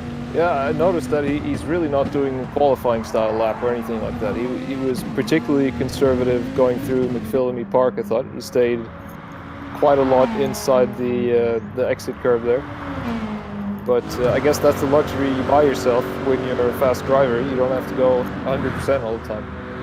Yeah, it's still 201 as well. Now, I'm seeing here in the Discord chat, I believe Alex is doing one of his 5-minute stops. He says he's asking who knocked over the brake board going into the chase. Oh, that's a classic move. It's a pro gamer move, actually. Yeah, it I've sure heard. is. Let's do that. Strategy. Looks like Venom Snake also doing his 5-minute stop. The final turn is also one of those spots where most drivers will use the market board and where it's also very easy to wipe that out. So you have to, there's a little man standing behind the concrete wall that you can use as a brake marker, but he's a bit hard to see, so you just have to practice that a little bit, so you don't have to rely on the boards. Have you ever had someone use him as a brake, though? No, he's behind the wall. Just watching Rascal there, it looks like someone knocked out the 100-meter board. I believe that's the braking marker Alex is referring to. Yeah, I think it's quite risky using the 100-meter braking point into that corner, I think. Do another couple of shout-outs in the chat that I see. Alex Rogers stopping by saying hello, and the legendary Thomas Mr. TT also saying hello in the chat. Oh, Tomo! Former supervisor, of course. Put a lot of hours in. He's the man of random lobbies. We need a new man for that. And spaghetti, yeah. Apparently the legend was that, you know, he dropped spaghetti onto his new rig, and then he changed his PSN ID to make that appropriate. Classic Tom. And those random lobbies, let's be honest, they weren't that random, were they? It was either Spa or the Nürburgring. It was random between those two options, though. Yeah, that's true, yeah. Tourist in Fab.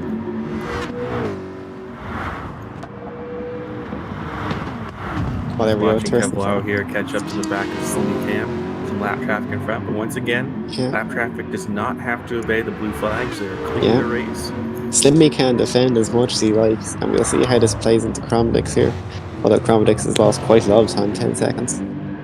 We're almost an hour into this race, and for pretty much that whole hour, La Bamba and Cromdix have pretty much been nose to tail.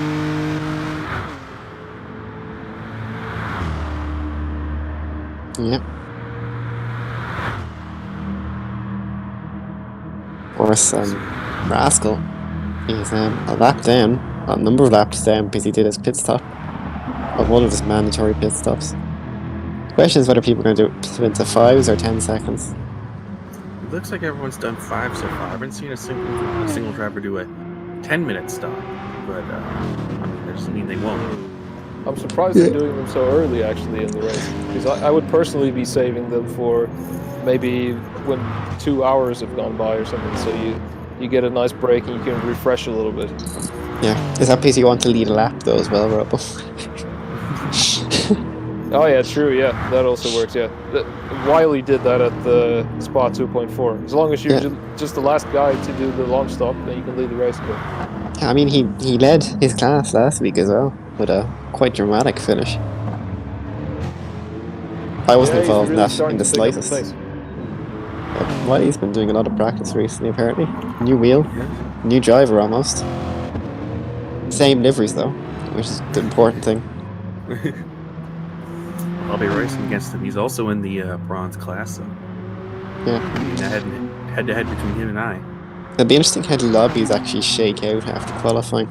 Because of course, there's not enough people in gold and platinum tier to fill lobby. So someone's going to be very lucky in lobby B, and could also be very unlucky as well, and end up going to lobby C. At the same time, what is it? We have 8 reserves or something like that, or more. So yeah, those there's reserves slots. are pretty quick.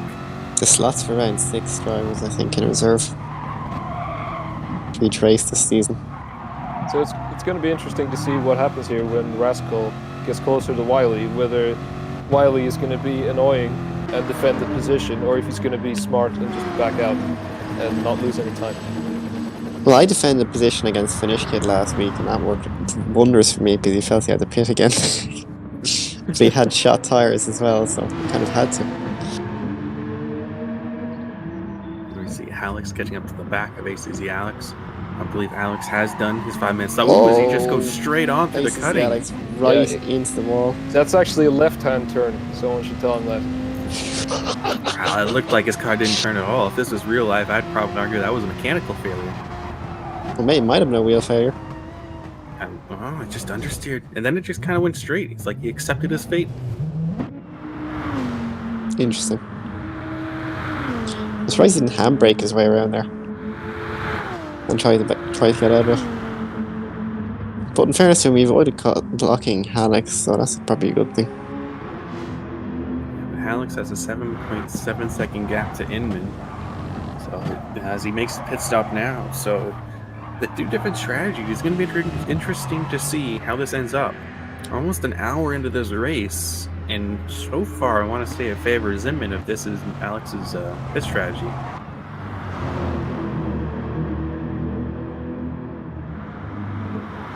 Just see the Finnish kid coming up to lap Tony Craze, who's currently in 14th. As they now head down the mountain.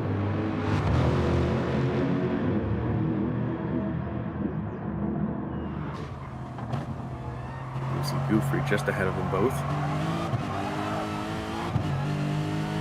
So the question is, who's racing who at the moment? I imagine they're all Alex is confused. doing a long stop as well. I think Goofrey's racing himself. He is, yeah. So now we're going to completely lose track of the battle for P1 until Inman goes in for his long stop as well. Mm-hmm. I wonder if any of the drivers will opt to do that 10-minute stop.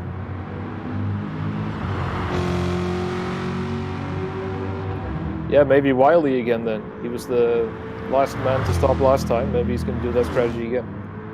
It's possible. Or other people started to be aware of just it. slightly fall off the back of Chromatics here. The gap opening up to 1.7 seconds. Although they have been within a second for almost, I want to say, a good 45 minutes. So good consistent driving from these two.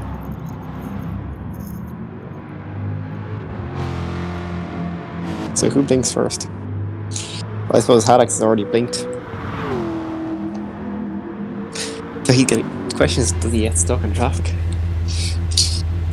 Another shout out in the chat. I see Dorian says this game looks fun. This game looks like fun? Is it on PC? No, it's not on PC. And for those of you that don't know, that is the only G Thanks Obama, one of the fastest drivers that was in Season 1 that actually backed out of the championship and allowed Alex Rogers to enter the championship. So he's an ARC OG. Yeah, one of the team ARC guys actually. Predates me though. We do miss him. He's proper quick on iRacing. I've seen his streams. He's one of the faster guys on there. Is that a Reddit icon on Baldy's car? Baldy. Don't be like that. Baldy's car. Where do you see Baldy's car? Oh, he's in the pit lane, sorry. It is. Oh, it is, yeah. End game much- stop. Golf Racing Reddit GameStop car. Just missing the Dogecoin. No, the Dogecoin would surely be on the Vipers. So what has happened here? Chromatics actually has lost his position to La Bamba by almost 4 seconds, the gap or time that he's lost, I should say. So I think Chromatics must have made a mistake at the top of the mountain or coming down through the forest elbow. Well, currently, it appears that Kevlaro is on track to not be lapped. What's all the pit stop shakeout? He's only 30 seconds behind him and after an hour. Looking at his lap time there, he did a 2:03 the last lap. I'm not sure if that was with lap traffic or if he made a mistake, but I mean, last time I believe we saw Alex's lap times, he did like a 2:02 flat. So if he's a second down, 2 hours remaining, he might end up getting lapped towards the end of the race.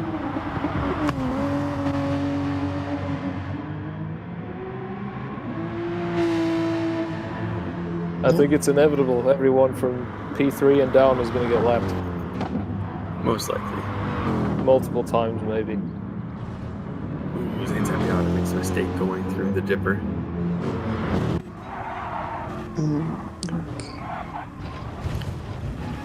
As I'm quickly just going to ask our TV director if he happened to order that pizza and what he got on it. Salami pizza. I've been told it's a salami pizza.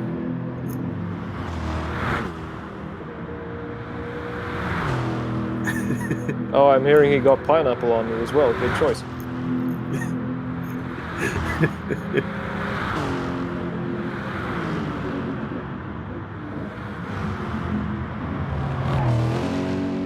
There's Kevlar making a pit stop down from second place on the grid.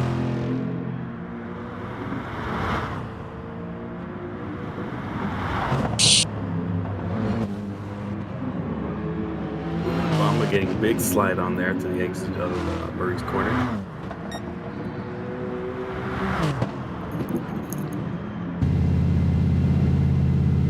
Kevlar making his long stop now that we can see.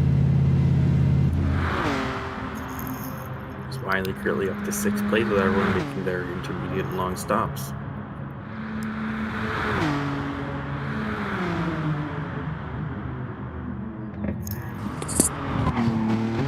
Taking a lot of curb there through the chase. Whitey in the Batman car.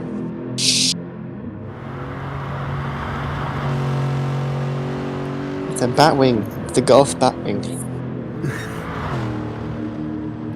So, Finnish kid actually has a serious lead over Wiley, especially considering how it shook out last week. So, although I think Finnish kid was a bit out of practice last week, and he, in fairness, did take an extra pit stop they didn't need to take. Now, I do want to point out Labamba Negra. We saw a few laps ago that he did take the position from Chromadex after we believe Chromadex made a mistake.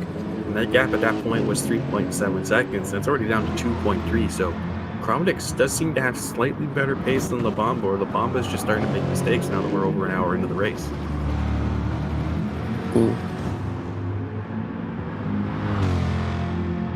Well, Bamba does tend to make mistakes near the end of the race, like it seems. Like he fell behind Rascal after having a really good race in Super Discount Daytona last week as well. As Kevlar takes his 5-minute stop, put up things. Aldi also taking another 5. No, he's got fuel, never mind. So Rascal, after his 5-minute stop, already back up to 10th. Jerry Bear asking what's going on. Alex has taken one of his 5-minute stops. That's why he's back in 9th currently. One of the drivers, who was that behind him? Who's about to spin? Was that Slimmy? That was Slimmy Cam. Slippy Cam. Oh, no, it's Slimmy. I know, I got it Slippy right Cam. this time. Oh no, Slippy. Yeah, but he is slippy. He's just slipping around, that's for sure.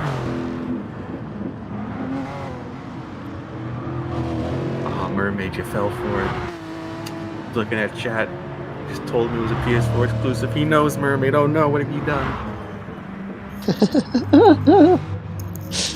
Played by Obama.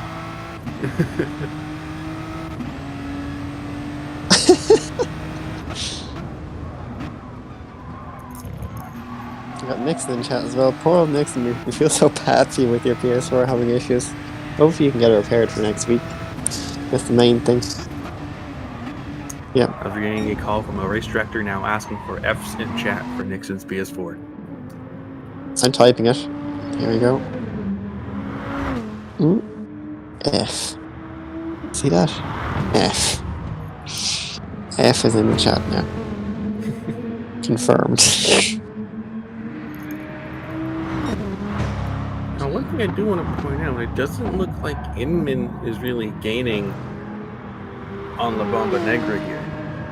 It seems like the gap is being fairly stationary around that 52-second. On the upside for Rascal, he's in first with a 0 after it. I'm not sure how that works. It's a number. It's called 10. Well, if the two drivers are on very different points in their stints, you can get like as much as a second of pace difference. So that might be happening in this case. Fun fact: 10 is 1 less than 11. Really? It's surprising, I know. Because it looks like both. Someone's made a mistake in that pit entry. Is it Bomba? It was La Bomba. Yeah, La Bomba did a pro game move. As Can I we get a did. replay on La Bomba's pit entry there? It's the tire Oh, and no. spins. No! Oh no! He lost position right before entering the pit lane. He was that close to it. I see Bomba coming out 68% fuel, not filling up all the way. Interesting. No question. Was he kicked out? Oh, now he's filled up. That was weird. He said 68% and then it filled up to 100. That was weird. He may have entered the pits with 68% fuel. I thought it said 6% and then it's 60. It's like it updated part way through, which it doesn't normally do. But it looks like Chromadex is taking his 5-minute stop now, I believe. Yep, way there waiting in the pit lane. Yeah. Wonder if he's available for an interview.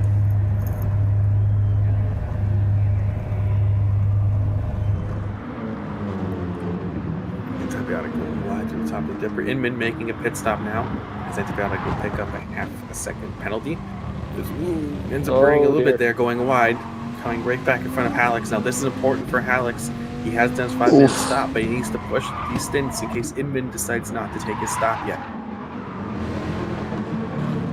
Who's Goofy? Ooh, that was close. That's not good. Not good for Alex. Ooh. See, that's going to compromise Alex's exit. He might actually get passed back by Yes, Antibiotic. Inman is taking his 5 and or 10-minute stop. Exciting. Now you see the gap. It said, when you look at Hallex, it says the gap is 5 minutes, 5 seconds. So, in theory, Hallex should come out behind Inman. Am I thinking No, that right? he'll come out ahead because Inman is going to spend time on refueling as well. Ah, yes, that's true. And I have here on the Discord, Inman is taking a 5-minute break because his bladder is about to explode. I don't blame him. 3 liters of water coming into play. He has the drink and he will Playing use it. hard. Finnish Kid also making a pit stop. Will he be taking his long stop? It looks like he will. So we're seeing now that we're just an hour and 10 minutes into the race. A lot of drivers have to take their 5-minute stop. Wiley currently up into 4th place. I see the Fanatec sticker on this helmet, so I'm guessing he's using Yeah, the look at Fanatec that. wheel. P2 for Wiley. There's only 20 seconds between him and La Bomba. He's going to be in the lead soon enough.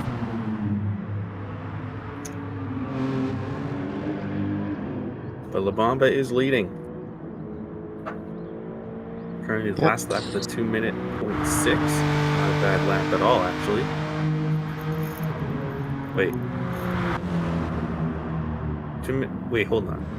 That's not right.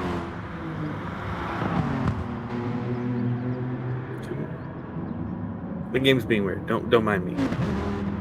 Game is being Gran Turismo Sport. So I see here Slimmy Cam is just saying ask him anything, but he's not joining DC. So anything you wish to ask him. Okay. Well, I suppose we'll ask him via text and read it out to you guys.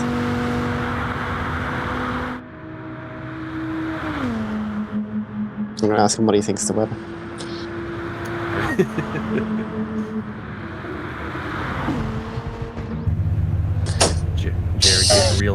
Jared getting real hype in the chat, asking, being excited over La Bomba in first and Wiley in second. Slimmy says the weather is nice today. That's good. Who was that? That Wiley was just passing going down the mountain.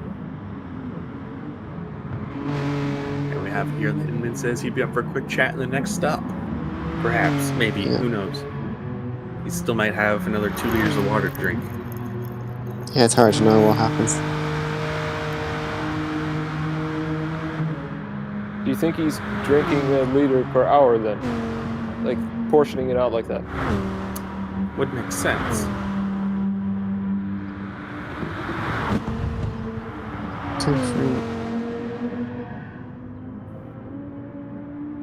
Can I not see the waiting room chat? Kev. Do you know, can they see the waiting room chat? Maybe they can't. Oh. There is a lock on the chat. I do see it. Yeah, general would work.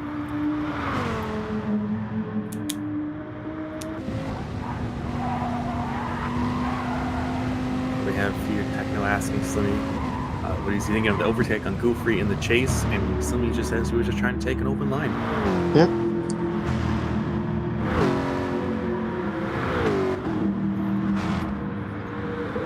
That's Goofy's interview anyway. I'd imagine he's about to get going back on the track fairly soon.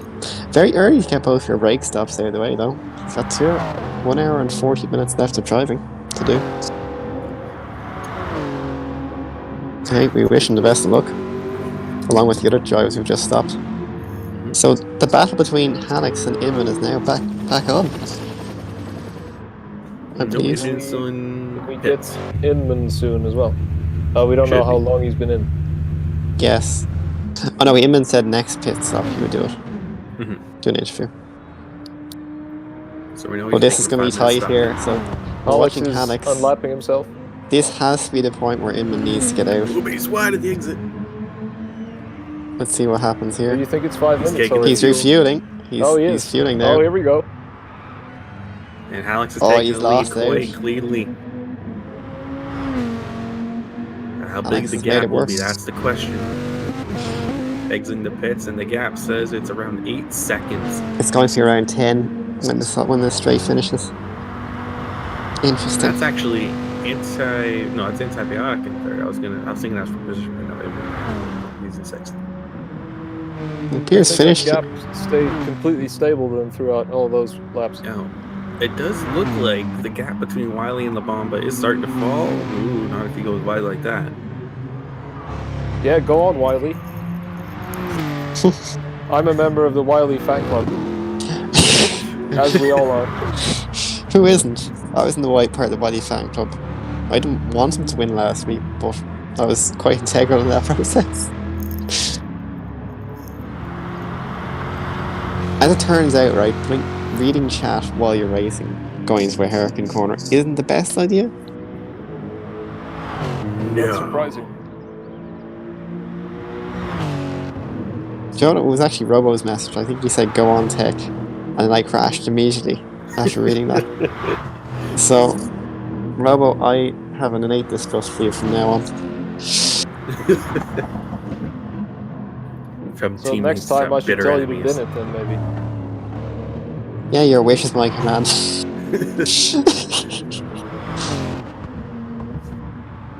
Venom Snake up into 4th place after all the pit stops have started to fall out in their way. Yeah. We'll pit soon, though. Interesting how drivers will manage this, whether they're going to concede to faster guys and they're coming through or just be total roadblocks. We'll see. Of course, everyone's on different laps, which further confuses things like Rascal's on lap 34, but Kevlar's in lap. Oh no, they're close together. I'm totally wrong. Well, so far we have seen some roadblocks, and we've also seen some moving roadblocks that move into the way rather than out of it. So technically, they're entitled to do so as long as they're not making more than one defensive move. Yeah. Slimmy enjoying the weather up on top of the mountain there. Tony has quite a bit of a lead on him. Finnish kid still in 12th. He should be ending this. I think soon, Finnish believe. is doing the full 10 minutes by the looks of it. He might be. Oh, There's Wiley the comes pit into the lane. pits. Oh no. Is this going to be one of those? Oh, he is doing one of the 5-minute stops then. See, I just want to point out there on the screen, it doesn't have the roll hoop. If your car goes upside down, you're dead. It's very serious sounding. I think it's a pretty But large design. maybe you deserve it a little bit when you choose a car like that.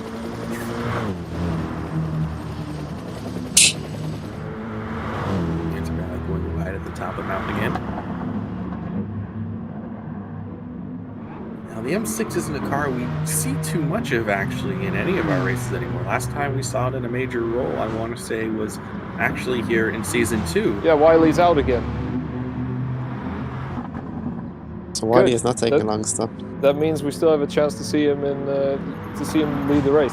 Wiley P1. Wiley P1. Yeah, that's what we're all See if we can waiting get for. by Tony Crace here. Yeah, that's not yielding. Which he is entitled. He doesn't have to do. He doesn't have to yield. But passing at the top of the mountain isn't exactly easy.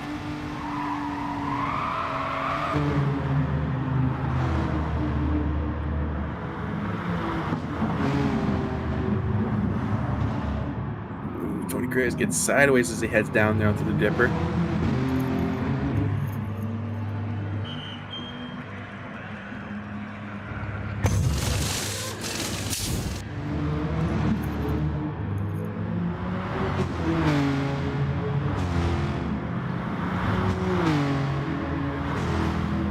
Just how fast this GTI is with the slipstream. Oh, look at Wiley here. Absolutely mugging Tony Craze in the straight there. Of course, it's not the position, but sure. No. Wiley fan Tony club and all Craze that. looks to try and get the position back or in the braking zone.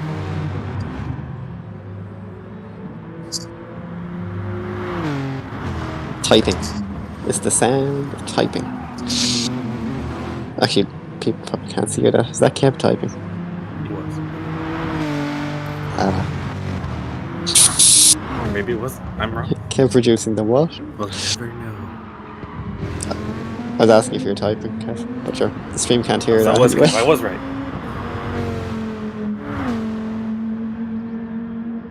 Almost as clicky as a Nissan Qashqai. If anyone's ever been in one of those, it's the clickiest car in existence. Just clicks every time you do something. It's the gear shift. The seatbelts make an awful clangy click. Doors feel like they're made of paper. So while you're talking about clicks, I'm noticing that the gap between Alex and Inman is still staying at about 8 seconds. And if Inman is in fact trying to do fewer stops than Alex, we might have quite an interesting race at the end. Or I'm wrong and they're doing the same strategy and then he doesn't have much of a chance unless he starts driving faster. Savage. Is he 8 clicks away from him, do you think? I don't know, what's a Hey, click that's, anyway? that's enough from you and clicks, alright? What about Well, cleats? it's a speed measurement, isn't it? Or a distance? It's a distant measurement, I'm pretty sure, but I don't know what it is. I'm or getting how the it's distance spelled. right now. Currently in La Bamba. Oh, Goofy spins at the exit of Hell Corner. Free and Hell Corner. Well, that is a thing we've seen a lot of times at the real Bathurst. 12 Not hours. having a fun time in that Supra. Oh, probably not the wisest thing to do to try turning at that point. You should have spun the off. Only spins again coming back on the track. Bomba very thankful for the old ghosting there. Going straight at Hell Corner, that is a very realistic thing to happen. Wiley. Oh, what's Wiley doing? Wiley! Wiley, what's happened to you? Oh! Oh boy. What's happened to him? We're going back. Oh, we before. got the dirt in the braking zone trying to overtake no. Chromatics. That lap traffic is not playing ball with the Wiley think- Coyote. And there we Chromatics see the was trying to marker board that overtake was him. taken out. And then he drives Oh, off no. the track again. It tried stop coming back on. Yeah, that rejoin is not the best I've seen. I've seen quite a few poor rejoins today, to be fair. Many of them from yourself. Today. Oh, right. Oh, sorry. Thank you.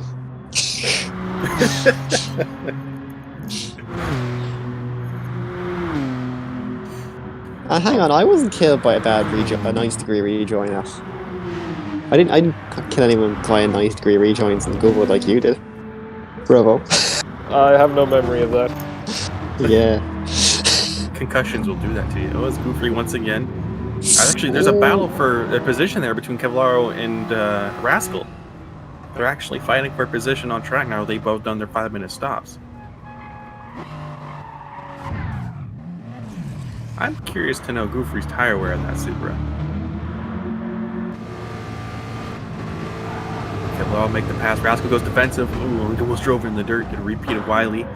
Kevlaro tries to go around the outside. You can make it work. But who will get it? They're still side by side as Rascal goes wide at the exit. Did he hit the barrier? Oh, he does! He does hit the barrier. And Kevlaro looks to pull off to the side to wait for him. Oh dear. So a really good move around the outside. There's a bit of contact. A bit of a hip check. Loose. Oh, that's a shame. However, I'm not almost sure. Misses the barrier. I'm not sure if that's really Kevlaro's fault. Like, it looked like he shoved Rascal off there to me. Yeah, I think Rascal just let it. Didn't ask him to go past.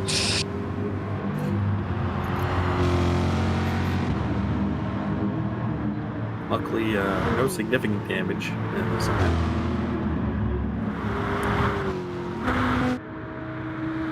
So Alex now 9 seconds to Inman.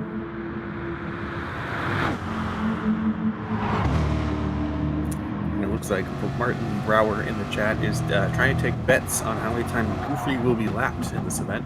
He says 20. What do you guys think?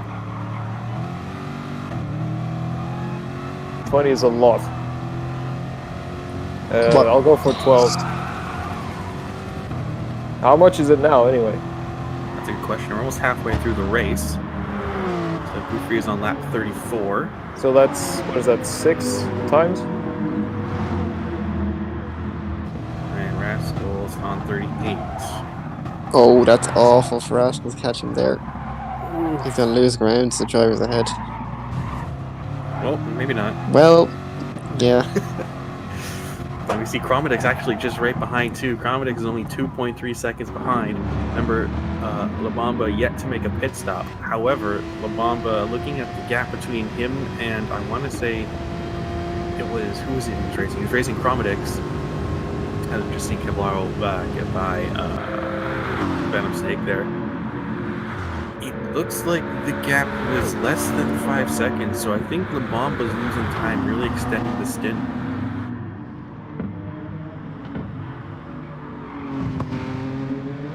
Why are you still recovering from that mistake?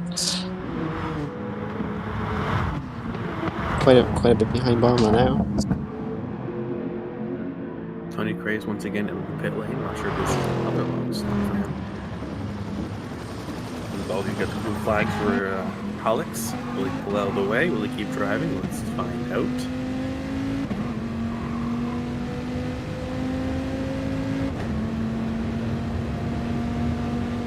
The closing distance here. We've actually got Benjit in the chat as well. Benjit has returned to ARC and actually got into Season 5 just at the last time asking. Got into a TT.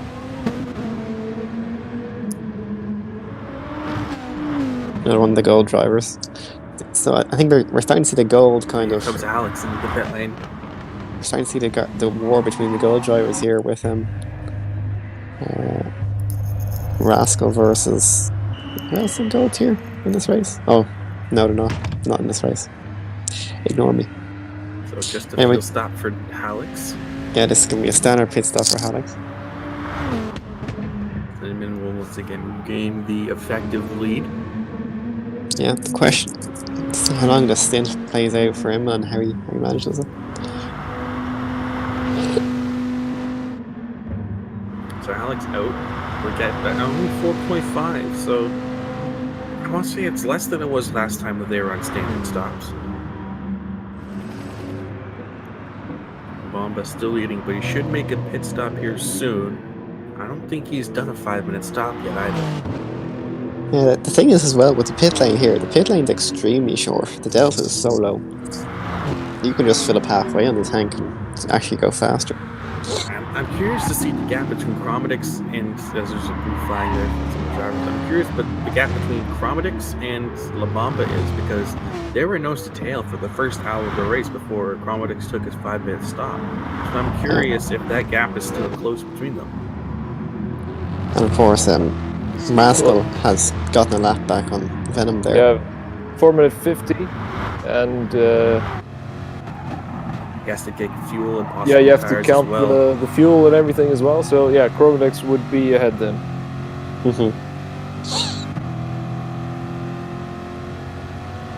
Chromatics does have to get around Venom here. He does. He has He's to do getting it a nice quickly. slipstream on this straight. A nice slipstream, which will actually help him close the gap to Rascal. I think this is the closest he's been to Rascal throughout this race. Yeah, and there's I the think three. Venom did that very nicely as well. He just stayed on the racing line and maybe lifted off a little bit, but neither of them will really have lost any significant time there. That's an English sandwich there. The two slices of bread being Kevlaro and Chromatics there. Both the Italian drivers in the field. Does that make him salami? Because Chromatics is salami? No, I wouldn't say so. Like a sandwich is the thing in between the two slices, they're the same. Officially. That turn of phrase is always used incorrectly. I'm just trying to think of like an Italian meat that would be in between the sandwich. That's pizza bread. But you only have bread on one side there. No, Kevlaro and Chromatics, they're both Italian. We had to find what meat is Rascal, do you think? Out of all the meats in the world, what would Rascal be? I'd say he's more of like a condiment, like Marmite. Ouch, it's a bit harsh. I would call you Marmite, to be honest, lateral. Fair enough. I don't think Rascal is that hated or loved. What happened there, Kevlaro? He just lost some spot to Rascal. What happened to Kevlaro? Did he make a mistake through the chase? Yeah, it looks like it. Yeah, he did. He gets touched the the wheel off. grass and the braking zone. He does a techno guy one there. Hasn't gone very well for him. Ooh, he did. I think he clipped the wall. He just was very sly about getting back on And he's track. lucky he didn't get reset though, because that can happen as well if you do a big shortcut like that. Right now, Chromatics is ahead of him as well. So now it's two Italians and a British sandwich. It's an Italian sandwich without filling. So now it's the salami and what's an Italian name? This is getting way out of Mozzarella. hand.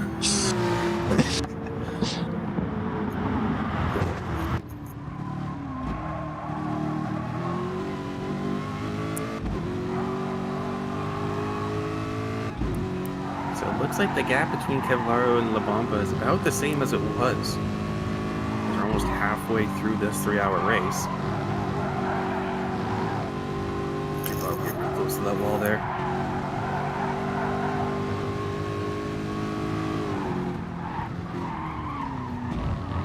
Really see just how much he gains in the braking zone there, does Kevlaro to Chromatics.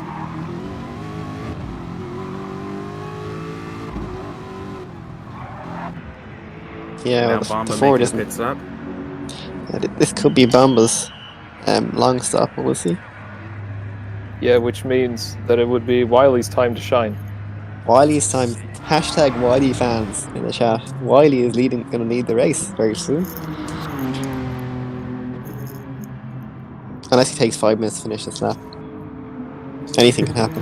But he is the Batman. The Batman Or he decides cometh. to pit this lap as well.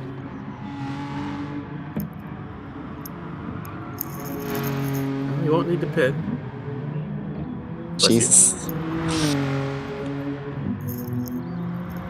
There's a blue flag waving, but I'm not sure for who.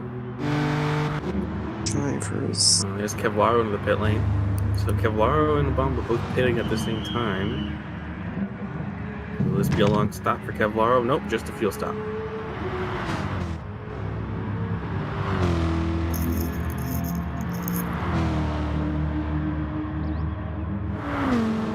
But surely this is a long stop for La Bamba.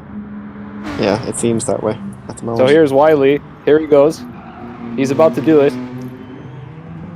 There we go. A big number Wiley one. first. Hashtag Wiley fans.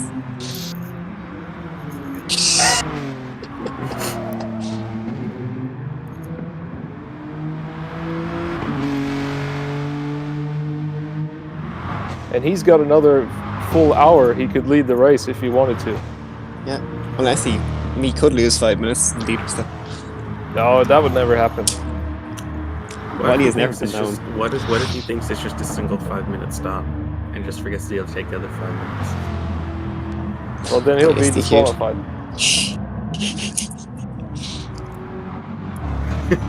But he'll have the moment of glory at least during the race itself. Gromick's just scraping the wall as they head down the mountain. He's actually gaining a lot of time to Rascal there until he made that one mistake. Gromick seems to be on it now. We've passed the halfway point. He's kind of... He's warmed into the race, it seems.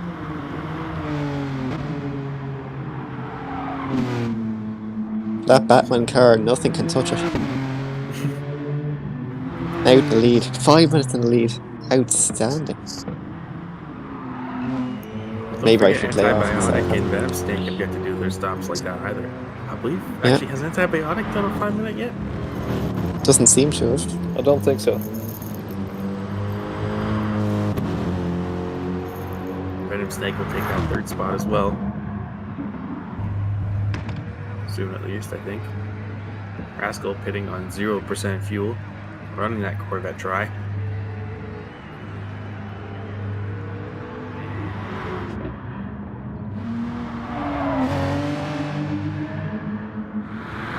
There we can actually see the gap directly between Inman and Hallex. 5.5 seconds. Currently, Inman has the advantage halfway through the race. God's sake. Can we ask the stream director to show us how much fuel Inman has right now? Almost Okay, done. he's about to stop then.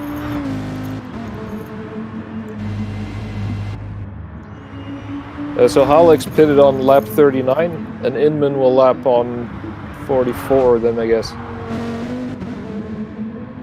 Maybe 45.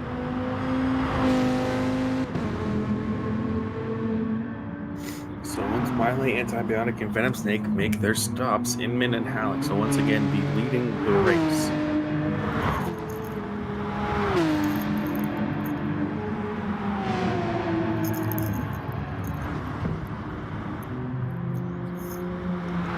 As your current leader, Wiley Coyote in the Volkswagen GTI VGT.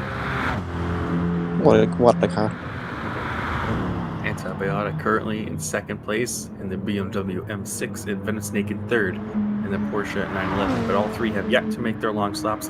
Inman, your effective leader once they do, currently followed by Hallex. But once again, Inman will need to make another fuel stop. La Bomba Negra currently in third overall, but he should be looking at the current positions on track, I would think. Yeah.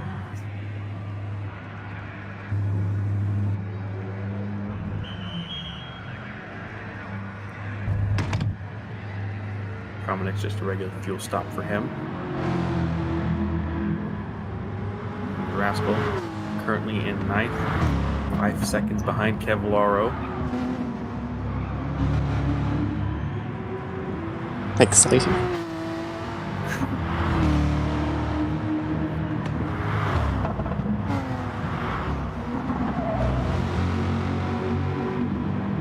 Here's a battle for position here. Kevlar versus Providix. Corvette. CSX versus Chevrolet CRS. versus Ford. Chevrolet versus Ford. CSX versus CRS. They're side by side going the mountain now, and Chromadex will hold position. Or was that a No, that's am I wrong? Chromedix making an overtake. Oh, okay. I'm excused. You call that the wrong way around. Chromedix has made an overtake. Inman makes his fuel stop now, his scheduled fuel stop. Now, where is La Bomba? Because he should be almost done his pit stop by now. but he's already been passed by both of them. Is he doing a 10-minute stop? Possibly. I see Goofy in the chat saying he's doing his 10-minute stop now. Off one go.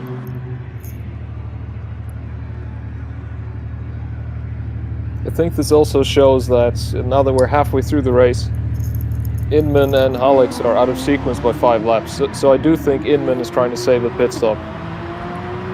Yeah. And he's on the way to achieving that.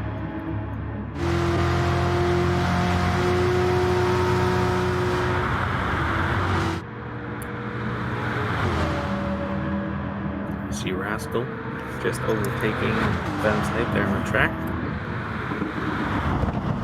Yeah. Makes it look easy. And Chromadex, the 2 Italians. Ford versus Chevy, CSX versus ERS, still fighting it out on track for 6. Looks like Kevlaro's got back around him. He has.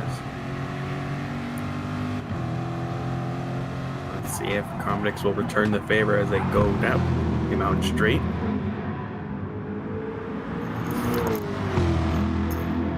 Tucked into the slipstream of that Ford GT. We know just how quick that Corvette can be.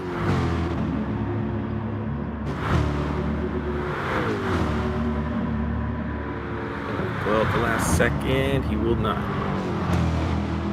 No.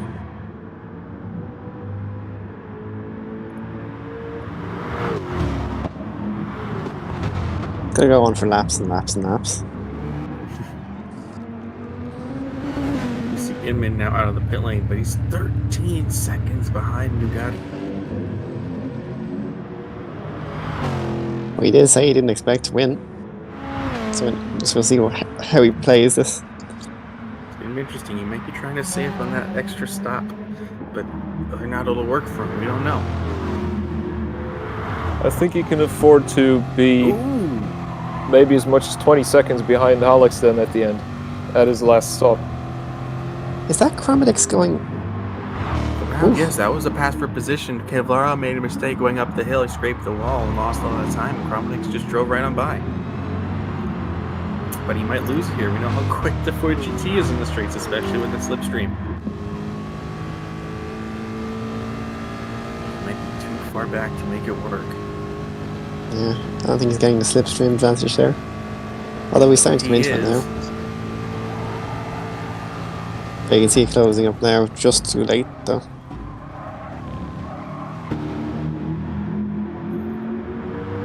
Still 80 minutes remain.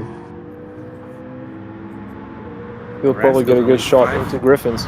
Rascal's only 5 seconds back from these two. Their fighting has caused him to lose roughly 2 to 3 seconds to Rascal, so this could favor him here.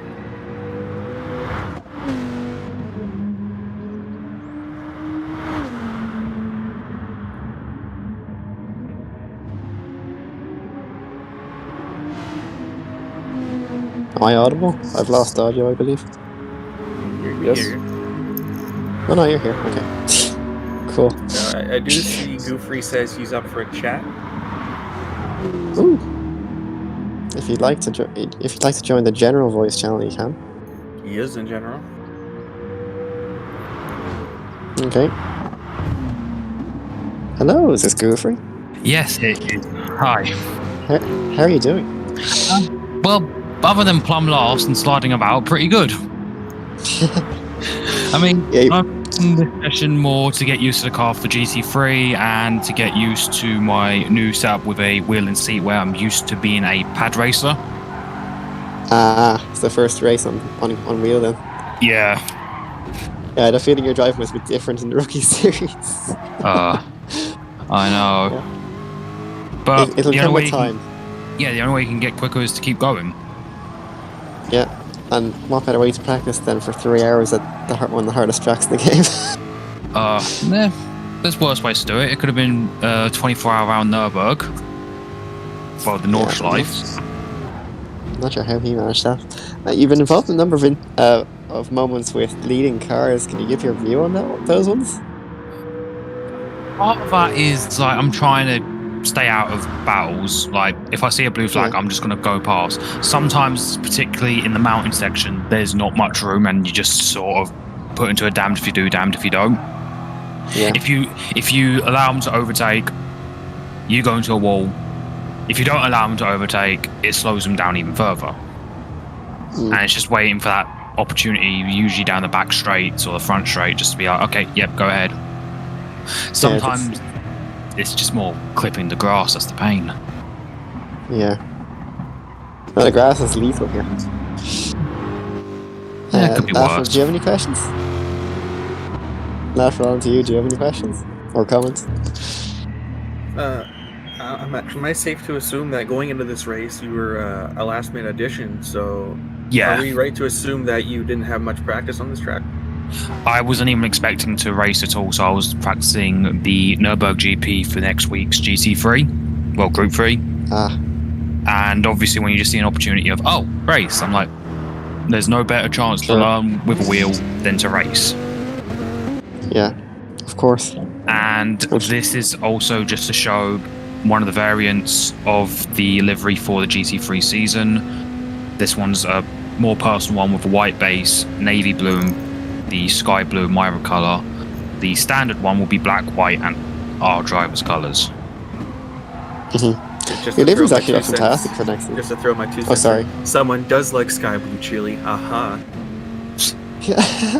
Oh, I choose the 2 colours for one of the sponsors on the bonnet Hangar 9, which is Fan Association for London Spitfire, where their colours are orange, sky blue, and navy blue. I actually saw that one was posted on their Twitter, actually. Well, the Porsche was. Yeah. That was quite interesting. Did you send that into them, was it? Yeah, because regularly in the server. Yeah, it's good to see. I mean, plus, well, exposure for you, exposure for them, it's a win-win. Yeah. Why the Spitfire? London team, London guy. It's Overwatch, is it? Yeah. It's just, I don't play Overwatch, but I know this big esports scene for it. But yeah, I mean, I'm just using this to sort of showcase more delivery stuff, because my philosophy, at least for the first season and the first couple of races, is if I'm going to be plumb last, I'm going to look good whilst doing it, and I'm going to make sure all my team looks good where they are. I don't mean to cut you off here, but just watching on stream as Inman makes a dive on Nugget for what is effectively the lead as he pushes Alex off the track. Mad. Oh no. Oh, but he will look to concede the position and give that best spot back. Yeah, bit of a rub there. I was see now in the onboard, but I don't think Inman had that much of an overlap to shove Nugget off like that. He went for it though. Ooh, just. I think that was correct call to concede there. I don't know, that's a Cat 5 to me. That's why Lateral doesn't stewarding anymore. Oh god, my dog. I'm going to bounce out, get ready to sit back down for the last hour 13. Because I'm one of the few people doing the 10-minute. Still side by side going up the mountain. We wish you the best of luck in the rest of the race, Goofy. Cheers.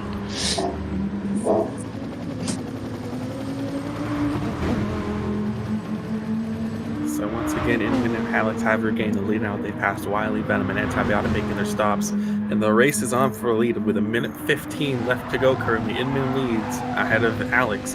And we just saw... What was it? Sorry, hour 15, excuse me. Just late braking here down the mountain. How much time Alex gains. We might try to return the favor to Inman. As I'm just seeing Wiley in chat saying hello all.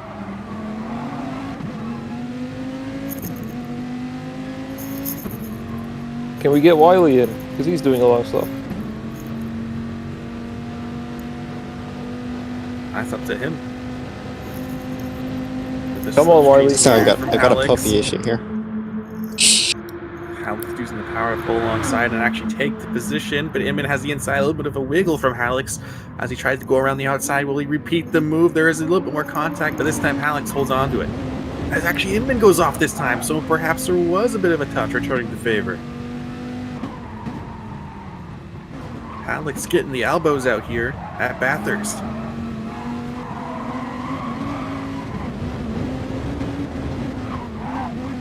Almost a repeat of what we saw between Kevlaro and Rascal. As currently, now that Wiley, Venom, and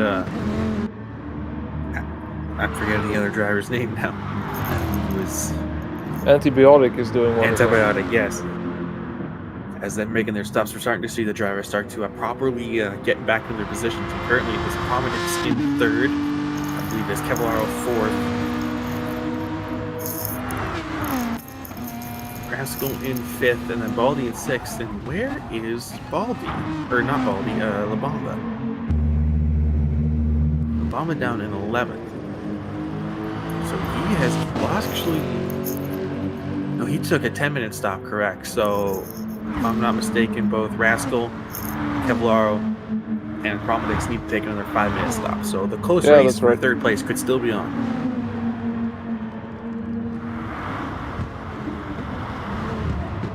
Which Alex? Yeah, ACC. anyone is allowed in. Yeah, get him in. Yeah. ACC Alex. So I'm going to embarrass ACC Alex now about the mistake into the elbow. Alright. Or maybe he's just finishing his pit stop and he has to go. We've missed it. Oh, no, he's unmuted now. Try dragging him in. Hi Alex, how are you doing? Hello? Hello, Alex. Hi. There we go. Hi Alex. Yeah. You're doing so well. What happened down the elbow there? When you're just ahead of, I think, Rascal, was it? Or was it Sorry, Alex? could you just start again? I couldn't quite hear that. Just going back and forth to my earphones and my actual phone. Could you repeat from what you started? Hello? Sorry, I missed that. What'd you say? Yeah. I didn't hear the first thing you said, so start The again. question was that you're doing quite well, but what happened there in Forest Elbow with Rascal? I did that got caught on stream, did it? Oh yeah, it did. Oh yeah, on Twitter as well. Oh dear. So I'm not gonna lie, that section of the track isn't my best, but yeah, and when someone as fast as Alex is behind you, you know, you think, crap, I'm gonna get out of the way here, like, oh dear. And, yeah, I'm just bombing it down there, trying to go as fast as possible to get out of his way, and then I just go too deep, and I'm like, well, what am I gonna do here? And I just panic, and I just went straight into the wall, honestly. Not ideal. I'd say, speaking of that corner, he had a fantastic overtake on Antibiotic right around the outside of him on the first lap. That's also on Twitter. I feel like he kind of let me pass there, to be honest. But yeah, nice move there. Yeah. Otherwise, how's Carly Rae Jepsen racing going? What's the goal for the end of the race now? Well, I mean, I guess we have to wait and see how the 5 and 10 minute pit stops pan out. But I mean, looking at everyone in front of me, I think they're faster. Looking at everyone behind, I think they're slower. So I'll probably come out about 6th or 7th when it's all said and done. These long pit stops. Hopefully about 6th or 7th. That's kind of the aim. I'm not up on the podium unless everyone happens to absolutely screw up. But I'm not sure that'll happen. So yeah, I guess just keep on getting at it. Just try and don't do what I did at Forest Elbow again and just get the laps in. Yeah.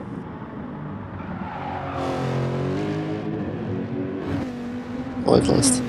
It's true. It's wide there. Imminent's trying everything to get past Nuggy here. See, if these guys keep going at it with each other, you guys might come back into the fray. Alex. You know, that would take a lot. I mean, they're probably still, even when they're fighting, they're still probably faster each lap than I am. But yeah. Not when they fight each other into walls, though. Fingers crossed. Well, I would say your pit stop is almost coming to an end now, so yeah. Best luck for the rest of the race. And thank you. Get back into the headspace for the final, at the end of the race, the last hour and Cheers. 10 minutes. Thank you, guys. Touch in a bit. Yeah, thanks for racing. And that's been Alex, ACD Alex Gaming. I'm not sure where he's going to come out, actually. On track. He's been around La Bomba the whole time, hasn't he? Or around Baldy? And Venom Snake is... Do you want to give a friendly reminder, if you enjoy the content you're watching, feel free to hit the like button and the subscribe button, and follow us on Twitter, where we're currently live tweeting events from the race. Yeah. With shoddy YouTube screenshots. But hey, it's better than nothing, right? All the hashtag Waddy fans going wild when he was winning the race for a bit. He was the leader. Let's get this trending. Hashtag Waddy fan.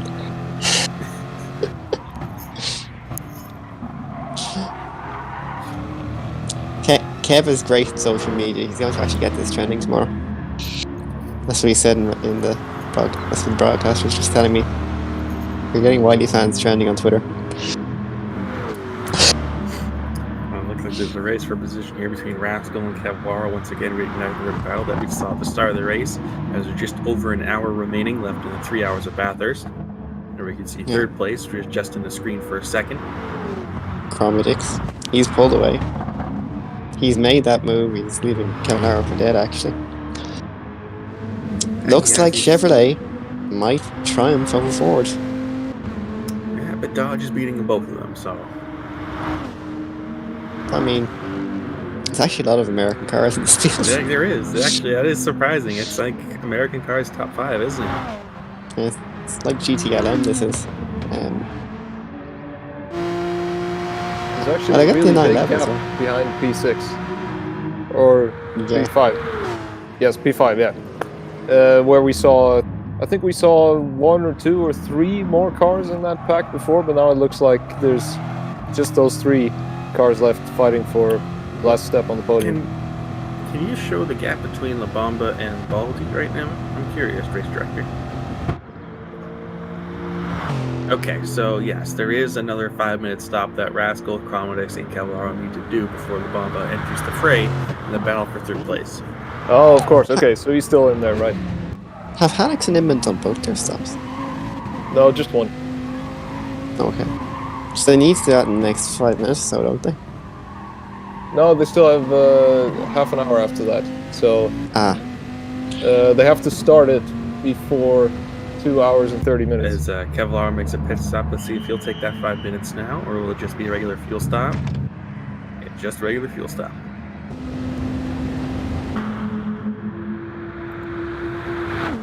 Interesting. At this point, I expect Alex to make a pit stop here soon.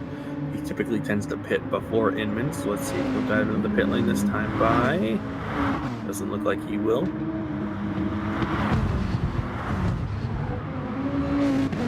As Inman actually improves his best lap overall, just look now at the fastest lap. That's now a 2:01.0.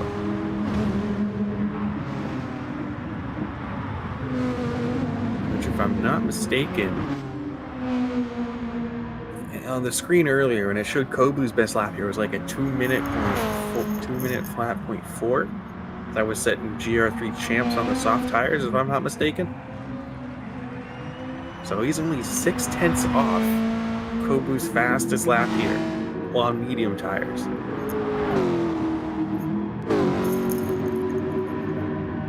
Yeah. Well, that's Alex and Inman for you. Kevlar is far off by the senses. Kevlar made a huge mistake. He's now 16 seconds behind Rascal. Actually, no, Kevlar made a pit stop. What were we talking about?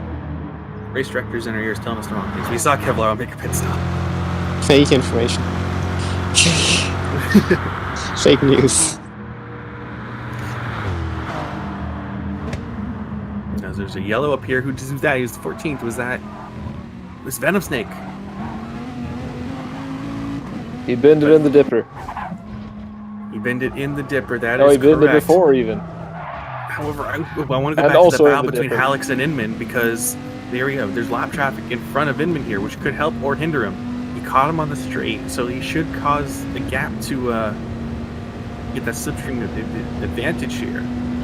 But Wiley chooses to fight in the braking zone. could put Inman back into battle for lead.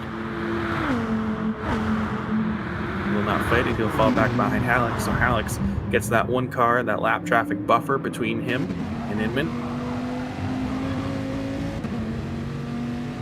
It looks like Inman will catch me in the start-finish straight. Not on the mountain straight. Ooh, as he legs. Ooh, almost into the back of Wiley. Yeah.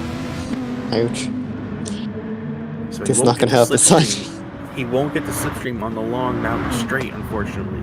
And they're going side by side there, so he's Wiley is not compromising helping the line. He does not care. He's out to do well for himself.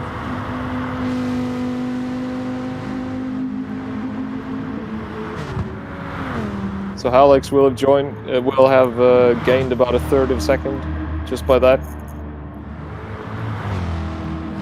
Only a third? Yeah, it was 1 second before that. He gained about a 33rd and a third. And Rascal almost did a Rascal again. Well, it is his Rascal's move, you know. It is. Yeah.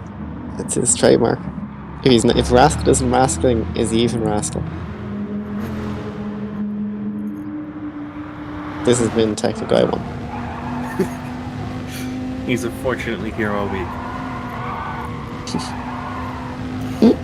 Still 1.3 between the two leaders, just over an hour left.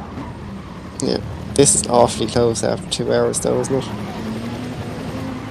As there's another blue flag for it looks like Goofrey ahead of them. Yeah, Goofrey. As we just learned, first time on a new wheel, it's I'd say it's quite stressful to have these two lunatics behind you.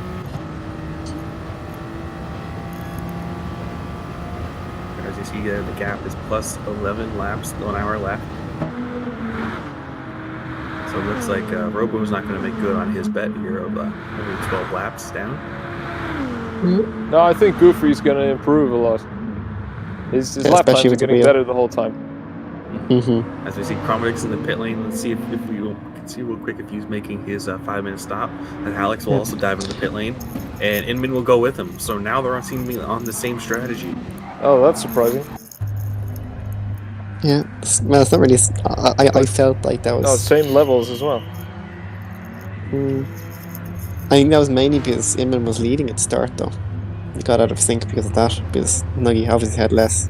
So they're both doing a 5-minute stop here. Oh. And what is Cromedix doing? Cromedix is still in the pit lane, so he's also doing his 5-minute stop. So Inman is likely to join the interview, I think. Yes, he is. He is in the general chat now. Yeah. Hello, Inman. How are you doing? Hello there. Hello. Oh, this is a difficult one. Hey, and you're right with each other. Same strategy right now, by the looks of things. Yeah, I mean, Hallex, firstly, I'm very, very sorry for taking you out, Hallex. That was not the best overtake attempt, so... It was quite funny, though. Well, dramatic, we'll say. I'm being a very bad counsel at the moment over here. I'm going to get sacked after this. No, Inman, I'm wondering what's going on with the fuel strategies, because I saw you were on the previous stop. You were about 5 laps out of sync, but now you stopped on the same lap. Yeah, I think Hallex has been fueling up to about 75, 80 in some pit stops, and I've been fueling all the way up to 100 every stop. So. Oh. Yeah, those sort of... It does look like he's a pit stop ahead, but with the way the fuel has worked out, even though he's made one more stop, he's not actually refueled as much, so we're kind of even at the moment. Mm-hmm. So it's a sprint to the end, I think. Yeah. Meanwhile, Rascal's taking his pit stop, refueling. That puts Kevlar in the lead. Kevlar leads after an hour. Oh, wait, no, Rascal comes out on front 08. still. Yep. Spoke too soon. As Baldy might be about to take third place. Yeah, so, Eamon, what's your plan to get ahead of Hallex now? You're right with him. No strategy difference. How are you going to make your way around? I don't know. I really don't know, because I mean, I feel like I'm as fast as I was 2 hours ago. I feel like I've still got that concentration. But I'm racing against Hallex, and that's not beating anyone on GC Sport ever, unless it's like a World Series final. If I can stick with it, I think that'll be an achievement. I think Alex Rogers called him last year the final boss of ARC. It fits. It fits. Yeah. Yeah, it's going to be so difficult this final stint, but I mean, I think I've got the pace. If I really knuckle down, I've got like the 1 lap pace to catch him and pass him. But it's just, can I, do that 1 lap pace for another 20 laps? That's going to be the question, I think. Yeah. Are you using ABS today? That's the question I have for you, actually. Ah, yes. I was talking about that. I'm on full ABS. I was trialing putting it down to weak and for season 5, just for qualifying, because even though it's harder to control, you can brake just that little bit later because you don't get that ABS interaction. And then I was going to turn it off for the races, but I haven't decided yet. But no, I'm running full ABS on this for this one.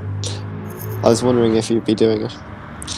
So that's not for a 3-hour race. Yeah. Anyway, you should probably get back in the car, I think. Yes, so I've got 41 seconds left. So, yeah, cheers. We'll see you at the end. Best of luck for the rest of the race. Cheers, thank you. Bye. Bye. And that's another interview completed. I think. I don't think anyone's left this yet. Are you still there?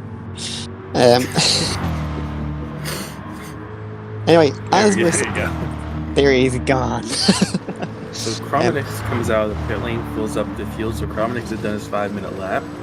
So let's see where he comes in. Labamba comes in right behind him. Yeah, currently, Rascal's in the lead. And he is. Hey. But he also has yet to do his last 5 minutes stop, if I'm not mistaken.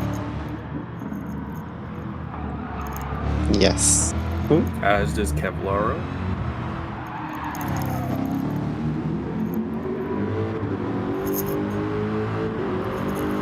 Baldy should be on his 5-minute stop now, I believe. There we see. So Inman's got the draft of Labamba. So that's going to help him here on the straight trim to close the gap to Hallex here after they both made their stop. So Hallex actually gains roughly 2 seconds in that pit stop alone.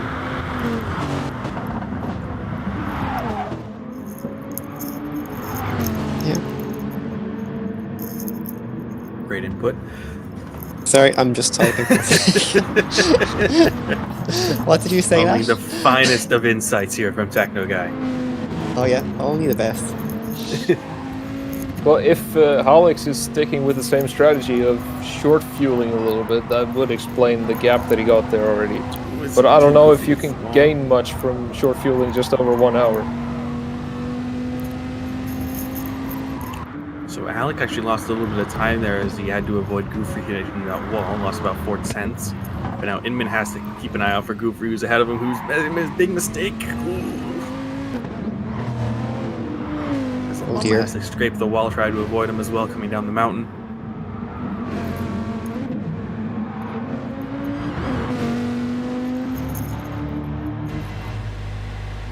Baldy now doing his long stop. Drama again. No, Baldy's in for a stop. I wonder if he'll come in to interview with us. He might do.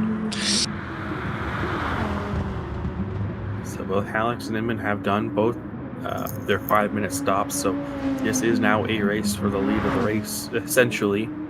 The only ones left to do their 5-minute stops are Rascal and Kevlaro, as Baldy is doing his now. So that means Chromodix is actually in until Rascal and Kevlaro make their spots. It's in provisional third, I would think, right now. So Finish Kid's actually gained time on Labamba. What has happened to Labamba there?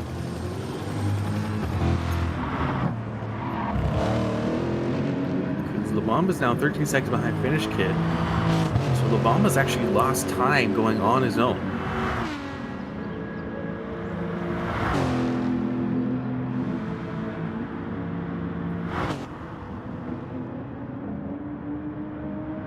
So now almost 3 seconds the gap between Alex and Inman.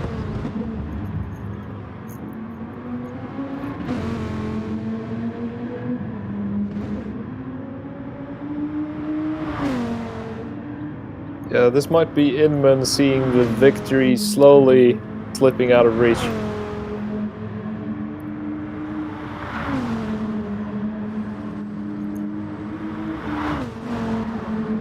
Currently still just under 3 seconds as they go up the top. As Inman makes a slight mistake going into the grass over the top of the mountain. Inman's really trying to push that Viper to try and close that gap, and it's just not working.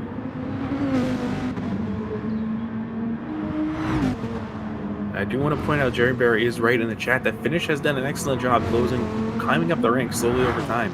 He's only 24 seconds behind Promedex, so it's 53 minutes remaining. Now it's going to be a hard gap to close, but he's definitely passed La Bomba Negra. So once Kevlaro and Rascal make their pit stops, depending on where they slot out, Finish Kid could be on for a 5th place finish. Yeah, he's been flying under the radar a little bit because he hasn't been in contact with that pack from 3rd position and downwards, but he seems like he's closing in a little bit now. Yeah. Also, we should just mention that we're actually we're within the last hour of the race.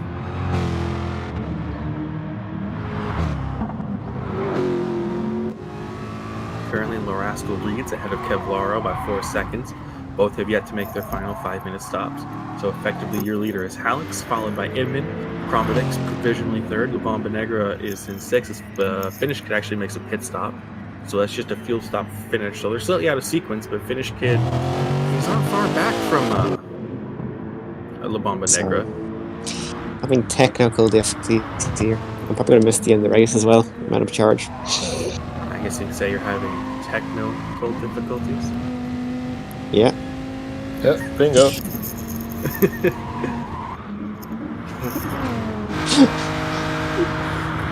Kev is threatening to mute one of our commentators. Imagine that. Not my Kev. Well, if Chile's watching, all I gotta say is Man City is the best team. Oh dear. This is gonna have lasting repercussions, I feel. Kevlar slightly closing the gap to Rascal, gained a 10th roughly in those past few corners. Hallex only opening up the gap now to Inman. So my brain is not working well at the moment. So now that Hallex is 3 minutes and 18 seconds behind Rascal, does that mean Rascal has been effectively lapped or not? He's going to lose 5 minutes at least. So yeah, he would be lapped. He's going to be a lap down. A lap in about 20 seconds then. It's about 2 minutes, yeah, roughly, I would think. All right. At least it didn't happen on track. He didn't have to feel that pain. Actually, it might be more than that as well because he has to fuel and stuff. Yeah, true. You see, He's only 5 seconds back from La Bomba. So both the Lexuses together are on track. So even after 5 hours, we're starting to see, or excuse me, 3 hours, not 5 hours. 2. Oh, Slimmy. Slimmy with the slip. I was just about to say that we're starting to see a lot of the cars even out on their positions in the race. We see the Vipers together, the Corvettes together, the Lexuses together. Lexus, as Jeremy Shaw would say. And the gap's only opening now, almost over 4 seconds.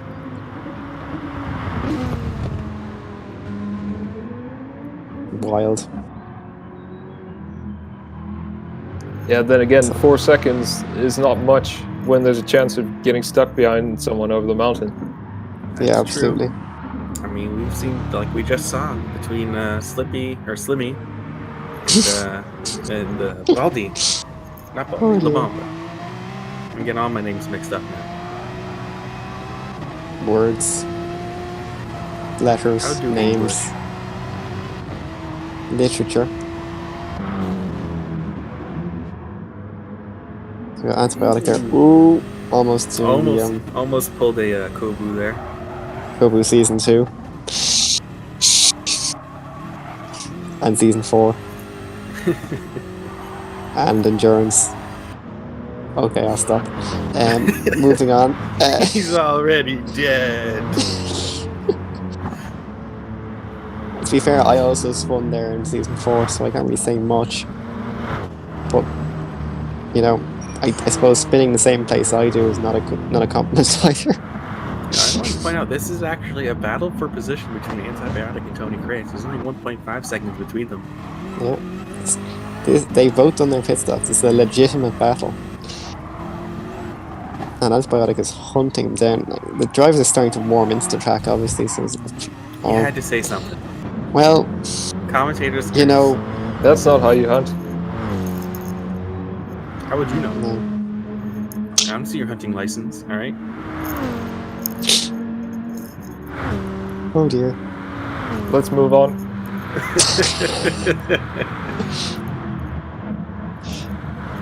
So even after all of the pit stops are worked out, Sweetcan was just outside the top 10. Yeah, so he's done well. He even likes the weather still. Alex is like only 7 seconds behind Finish Kid, so the middle of the pack being really close. I did predict that at the start of the race, but it's closer than I kind of expected, to be honest, even with 47 minutes remaining. And Slimmy is having none of it. Kobu, you have more spins. I have less time on track, so therefore you have more spins. Yeah, I think that'll change after this season lateral. Probably. Sure we'll see. If it doesn't happen on stream, does it really happen? I don't know. You tell me. That's a psychologically. As we see Cavallaro make his final 5-minute stop, Rascal still yet to make his.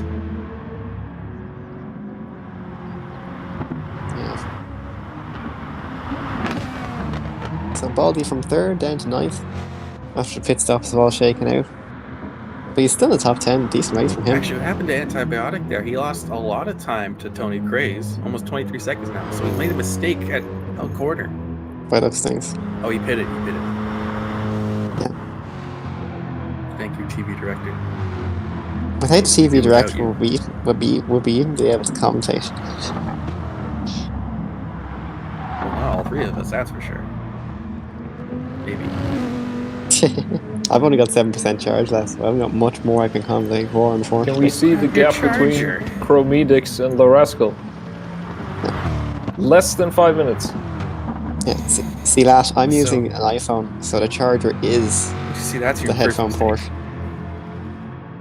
Yeah. So yeah, Chromedix should come out ahead of the Rascal.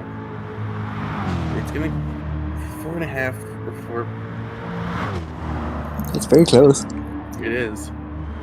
And they should, even guys like Chromedix and Lamama should have one more stop, whereas Rascal and Cavallaro might be able to go to the end. Mm-hmm. So we're only really going to figure out who's going to be where within the last 10 minutes. Yep. I think the final round of pit stops is going to start in about 10 minutes. 10-15 minutes. So Cavallaro was 26% fuel. Is he coming out of the pit lane? That's weird. I think he's going to have to stop again. He's still in the pit lane, but why does it say he's got 26% fuel now? The game's being weird. Oh, he pitted on 26, okay. I thought he had less, my bad.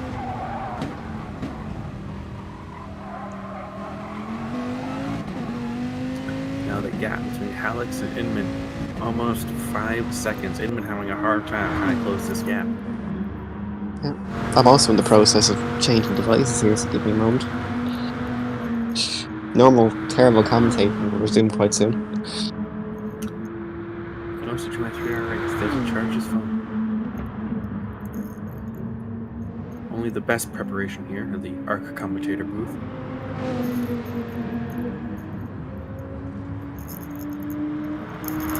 Still, Alex, you're...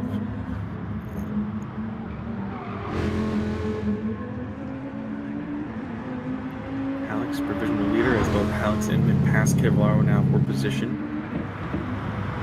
Rascal's still yet to make his final 5-minute stop, and it is there a certain point where you have to, as we see Tony Creed put on the marker telling him which side to either pass on or where he's going to move his car? I'm not sure Rascal knows. Okay, there you go.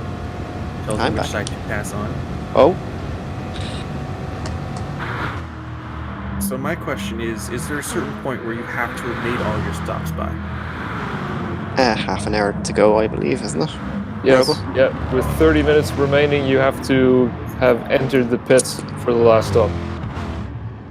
And that can be 10 minutes if you haven't done any yet, but I think everyone's done at least 5 minutes now. So he has to come in with at least a little over 35 minutes remaining, correct, for the match that. He can't come in on 30 minutes and come out. No, he can start it on 30 minutes. Oh, okay. And that should also give him enough fuel to not have to stop after that again. And there's Whitey there. Make a dive into the pit lane, taking it nice and easy. I'm Not sure all the gonna Whitey pull fans La are. Bamba. Ooh, his Inman has a 3-second penalty. Oh no. Oh dear. I think that's his challenge for the race lead over. But I would say that's See where it a got it. dipper. He must have got it coming down here. Or it's Skyline, actually. Yeah, it's gotta be at Skyline. No, it's dipper. Like I originally said. Watch this. Oh yeah, Yep, he just cuts the it right dipper. there. The car is Tries to slightly make up too much time. slightly too narrow to get through there without cutting the track. Oh dear. It's Goofy once again ahead of Alex.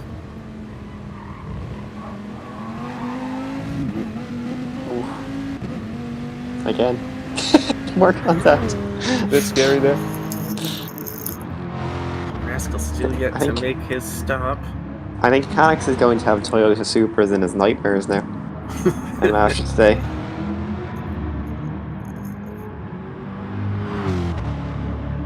Ooh, side by side between Baldy and Ooh, a bit of a touch there.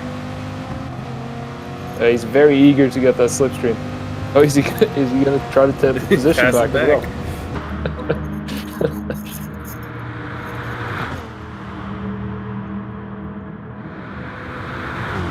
Tony Craze taking back that track position. Baldy trying to look to the inside. It's a bit of a dive bomb move. He's looking. Oh, Tony closes contact. the door on him. Well, Tony's Yeah. entitled to do that. He's fine. Tony's not one to be intimidated by blue flags. Oh, but he misses the braking zone. Well, that's the end of Tony Craze's inspired defense. Here we go. On Where's the the Armour brake? Bridge. Oh, he brakes Yeah, he almost at the brakes like- 75 meter. Now he brakes about 20 meters too late into that corner and ends up in the sandpit. 10, 11 seconds the gap between Alex and Inman. And unless something major happens to Alex, I think he has to have it in the bag at this point. Yeah. You never know, he could get caught in traffic and get spun, Now, hit another a thing wall. we missed is that Kevlar was finally out of the pits, so he has done his final stop, and he's got 22 seconds to Prometheus. Yeah, it's a big distance to catch up, but there is 40 minutes left. Anything can happen at this stage.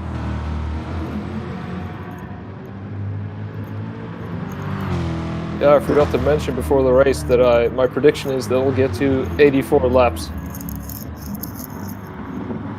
Have to get that in there before the race actually ends and we find out what it is. Couldn't you have mathematically calculated that at this point, though? I could, yeah, but I'm not that smart. Who wants to do math? I'm pressing X and doubting at this moment, and kind of doing an insight check on that.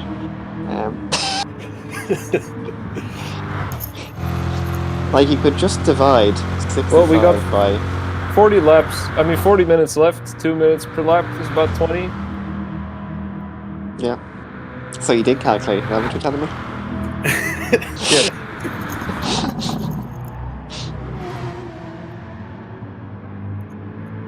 So, while you're being a rascal, I wonder when Rascal will go into the pit lane. Oh, Well, it's now. Called it. Answered your question. he heard me clearly. What a rhetorical question that was. Holy rhetorical question. Okay, so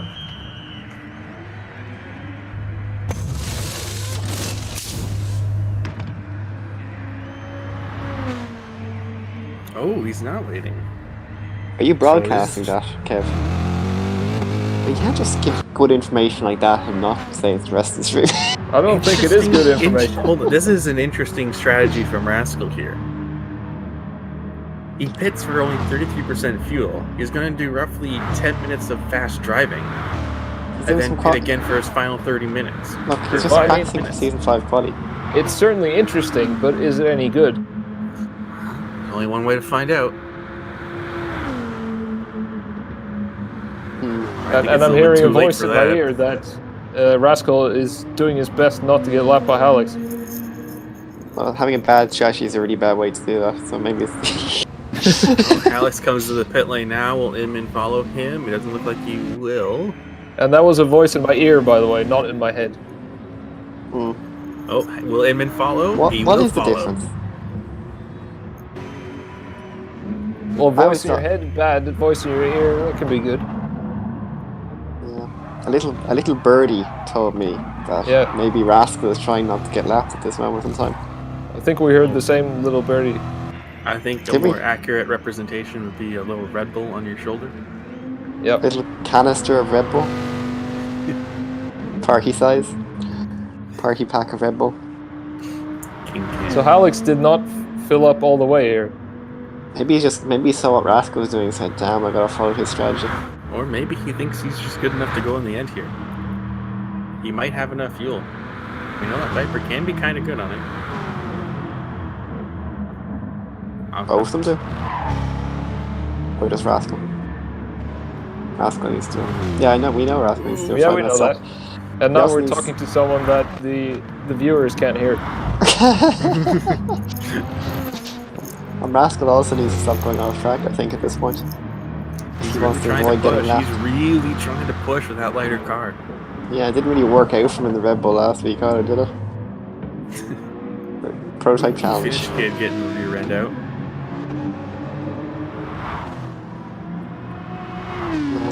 So let me make a decent endurance debut in 11th place with a fairly strong grid. There's Alex there swooping around the elbow. In the Doge Viper, I think it's pronounced. Not using the Doge livery though. Missed opportunity. I'm hoping to bully Mermaid into using it next season. Season 5. Oh, I can't even change the livery, never mind.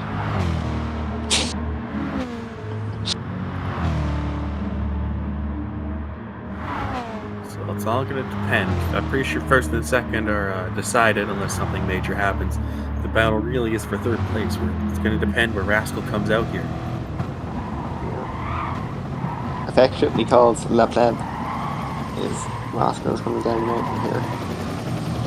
But he has got lap traffic in front from. Let's see how it pans out. Yeah, the gap down to Chrometics was looking good before, but that could still have changed now also that he's doing that extra pit stop that we weren't really expecting. Mm-hmm. Well, an extra pit stop can work, especially when it's such a short pit delta. I think Rascal's probably copping onto that now. But yeah, you can actually get a really short stints here and make up time. So hopefully he'll come out nice and close to Chrometics so we can get a proper battle going in the last 25-30 minutes then. Mm-hmm. Hopefully stays out this lap. Only time will tell. Gap now 12 seconds between Inman and Alex. Yeah, it's pretty much decided at this point, unless Alex makes a massive mistake, which is not beyond him, of course. Or, you know, hits a driver that's sideways coming down the dipper. However, you know, with penalties, you know, depends who reports what happens. That can also affect the result.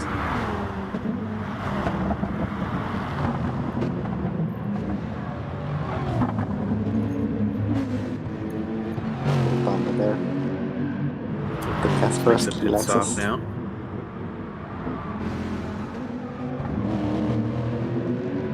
Should just be a fuel stop for the Phoenix. Telling you, It should be his final stop as well. Who is final stop? For Chrometics. Oh, Oh, he's a yes. 5-second penalty. Ooh, yeah, that was a bad entry again. Yeah, he definitely hit that. No, not far enough. Where's the Gonna closest burn burn? here Is he on the burning left. here? Yeah, that's correct. Oh, but Kevlaros are right there. Kevlaros will catch right up, so there will at least be battle That's for on the fourth. wrong side of the straight, actually. Oh, is it? Oh, he doesn't quite burn at all. No, he's burnt Kevlar off will now. easily take that 4th spot. That's unlucky. I would say, yeah, you're right, Rubbo. I'd say he cut the curb on the entering the pits. Didn't receive that Yeah, lovely. it's hard to get 5 seconds otherwise. I don't know, if you really try and chase, you probably could.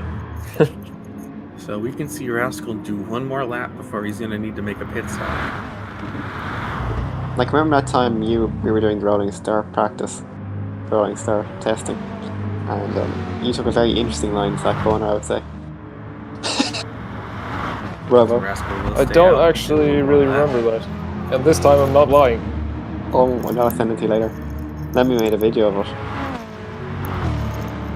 Now, what's interesting to me is Rascal still hasn't worked his way by Baldy. Well, you know, don't call him a pleb for nothing.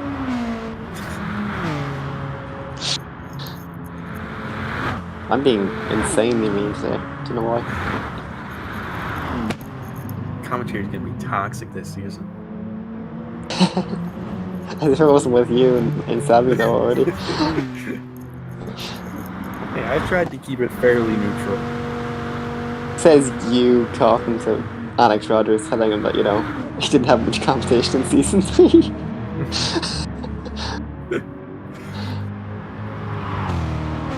I know Lemon Pen isn't racing this season. How do you know you're Yeah, doing whatever. that well? Whatever happened to that Belt 21 guy? I know, he kind of faded away into obscurity during season 3, didn't he? I think Rascal has to come in on this lap, or he's going to be disqualified. Yeah, he does need to come on this lap. He will not be able to make another lap.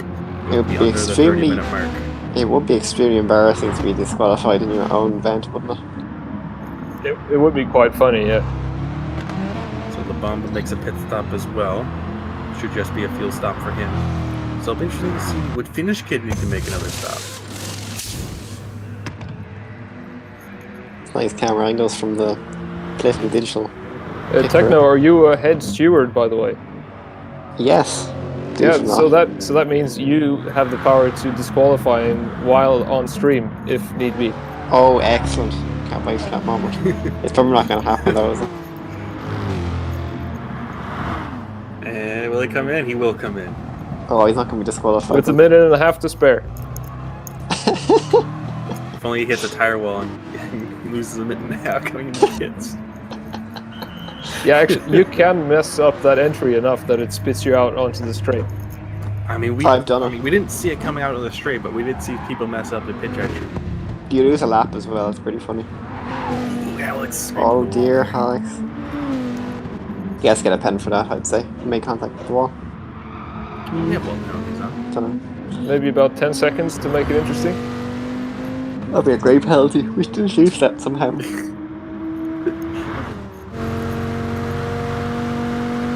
So Alex will be your leader once he passes Rascal in the pits. Does Rascal want to talk to us, by the way? He's in the waiting room. Broadcast director, do your thing. Hello, Rascal. Hey. Hi. How are you doing today? I don't know. I accidentally clicked on the timer at my last stop, so on the tires on the last stop. So Oh, that looked unintentional, yeah. yeah. So I guess I'm doing the 5 minutes now. So how am I gonna lose a lap to Alex? Okay. Yeah. Ah, 3 It's minutes. gonna be very and tight. 7. Okay. I think what you're I like. still in P3, though. Oh, that's good So far. so far. So, 2 Chevrolet drivers beating a Ford driver. How about that? Isn't it great to see? Is that what's happening in Daytona right now? No, it's what's happening in this race at the moment. Now, you're both Oh, getting okay. creamed by Dodges, mind you, so, you know. The little things between Ford and Chevrolet, you know. Well, No love lost to be between those fair, two I don't think it's manufacturers. the car in this instance. It's the drivers. Yeah. What do you mean? Say if Alex or him was in the Supra, they would be leading and winning. I'm not saying anything. Enough said enough. I do just want to point out quickly, Cremedix has once again regained the position ahead of Kevlara. Oh no, Cavallaro was behind. I thought. Or am I incorrect? Yeah, it was Cremedix had the penalty and he lost the position to Kevlara. Yes, that's correct. My mistake. Cremedix is a good lad. There we go. Yeah, he's the Spa 2.4 winner as well, so he's no slouch. He knows how to win a race against Robocopy and Law and Inman. And Kofi. True, but Wiley. Kofi's not racing today. Neither am I. True. Words. They make sense. I mean, if Robo was racing, you know, who knows who would have won this race? I don't mean to upset you here, Grasco. But currently looking at the stream, Hallex is only a few seconds back from 5th place Kevlara. So the potential of you getting lapped is still there. Isn't Hallex in first place at this moment? Well, Yes. Yes. well, He's now this he's now event gone into the doesn't lead. have any blue flag You've been rules, lapped. You've from been what I lapped. understand. So. Or you're going to defend hard, are you? I mean, if I need to, then I'll do my best to stay on the lead lap. That'd be interesting because that might bring Alex back to Inman. Please do that. It'll be very entertaining. This is if I was Flavio Briatore, this would be called race manipulation, but it's not because I say so. You comparing yourself to Flavio Briatore? Yeah, I look great in a thong. Now, Oh, probably coming to the end of your pit stop. I've got a minute left. I've got a good minute. This is getting far too out of hand. Lashman, do you have anything to ask Rascal about how he feels, about the race? are you perhaps regretting the choice of Corvette? No, I'm regretting the choice of track. Are you thinking, damn, I should be doing Daytona infield B2 right now? Yes, 100%, because it's a much penalty. better track. 3 second penalty for Kevlara. Oh dear. I'm gonna Cavallaro makes... leave you guys. Yeah. See you later. Yeah. Yep, good luck. Best of luck with the final stint, Rascal. Get that podium. But I think Rascal has been improving since we first spoke to him. I think we gave him the right inspiring words because we haven't seen him doing the same mistakes anymore. Rascal responds well to rough and harsh criticism. So Rascal, here we go. Here's the tire change. He's going to come out behind Cremedix, I would think. Where's Cremedix? Is he going to come out ahead of Alex though? That's a no. He's ready to get lapped. Oh, there's Cremedix. So Cremedix is round to turn 1, Alex rounds turn 1. He's coming out now. He's going to come out in a battle with Kevlaro, I think. And that's No, he's behind Rascal's Kevlaro. Rascal's little heart is now broken. He sees Alex right in front on the road. Oh dear. He's about to get lapped by Inman, though. Well, he can Technically- still keep that position though. Yeah, technically if he blocks Inman really hard, Unfortunately, this could be behind him then. I was looking at the gap there, and it looks like La Bamba is almost 5 minutes behind Rascal. Did he take an extra pit stop? No, the timer was wrong. It's good now. Oh, now it's 35 seconds. That makes more sense. Yeah, GT Sport doesn't like these kind of long stop shenanigans. I think it's to do with the timing line somewhere it's And placed. this is actually a battle for position between Finish Kid and ACZ Alex. Yeah. ACC Alex looking to make up for that rather embarrassing Kev just in the elbow Kev that's just been likes posted on Alex's Twitter. helmet.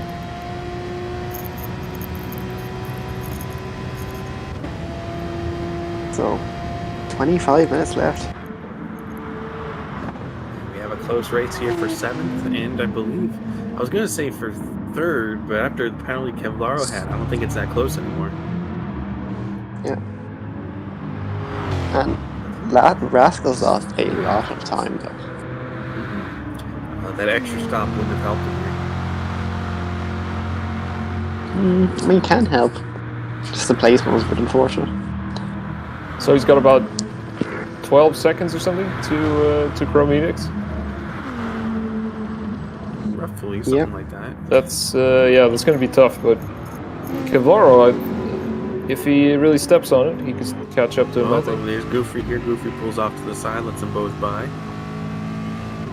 Now, actually, Kevlaro might actually catch up to Chromedix here. He has the slipstream of Hallex, which will help carry him along the track. So we could actually see a battle between the Italians for third place. That'd be exciting. Inter-Italian fighting.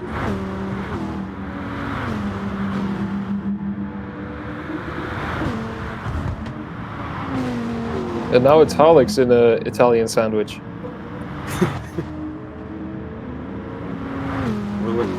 What Norwegian food would you put in a sandwich? Brunost.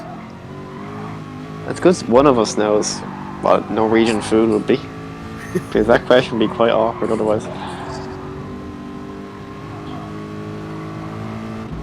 So if it's Italian bread, would that be Panera bread? Is that Italian? I don't know. This is the panini race. The panini bread would work in this situation. Yeah.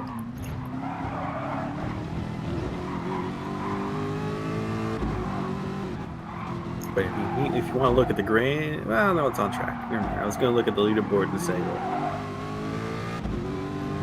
I was going to say at the leaderboard that they're still in a British sandwich overall, but on track, it's not the case. Completely out of order.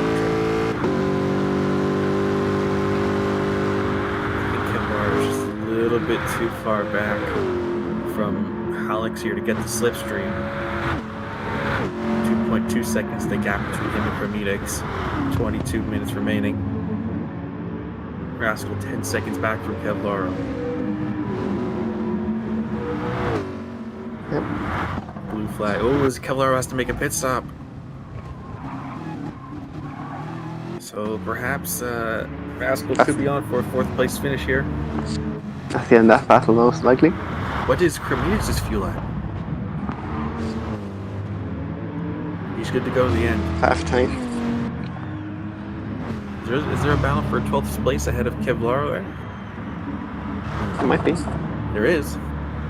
Antibiotic versus Tony.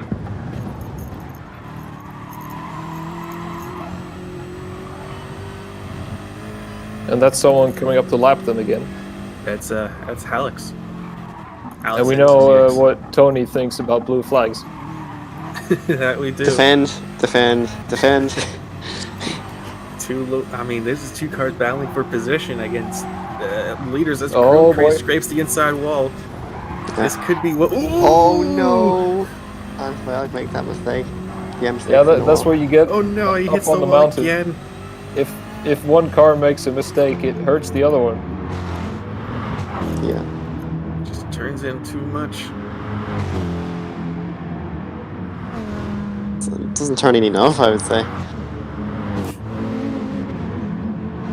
Oh Hallex no! Coming down the hill. He's going to slow here. Down, but luckily it's at the end of the hill. It's right. It's going to the elbow. Bit of a bump there to Antibiotic, telling him to get a move on. Of course, Antibiotic is allowed to defend this. Blue flags don't apply here. Now there's two cars he has to defend from. 3 wide does not work on this straight, so he's only going to be able to pass one here, I think.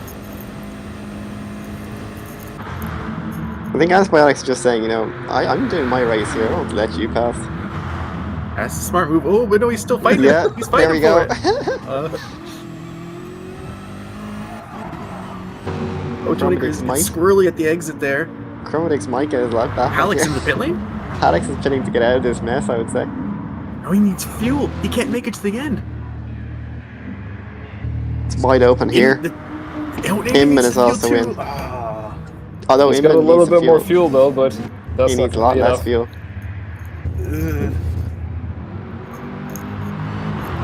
That's a lot less fuel though. Meanwhile, we're going to see Tony put on another spirited defense here, I think. Antibiotic went back in though. Oh, Chromedix. Kermidix is Flashing the flashing him. lights. Yeah, he does not have the He's patience in the for middle of this. the track. Oh, he just chucks it in. Oh no! And he still doesn't get it done. Oh no. Well, That's a replay if I've ever seen one. Stewards, what do you think? well.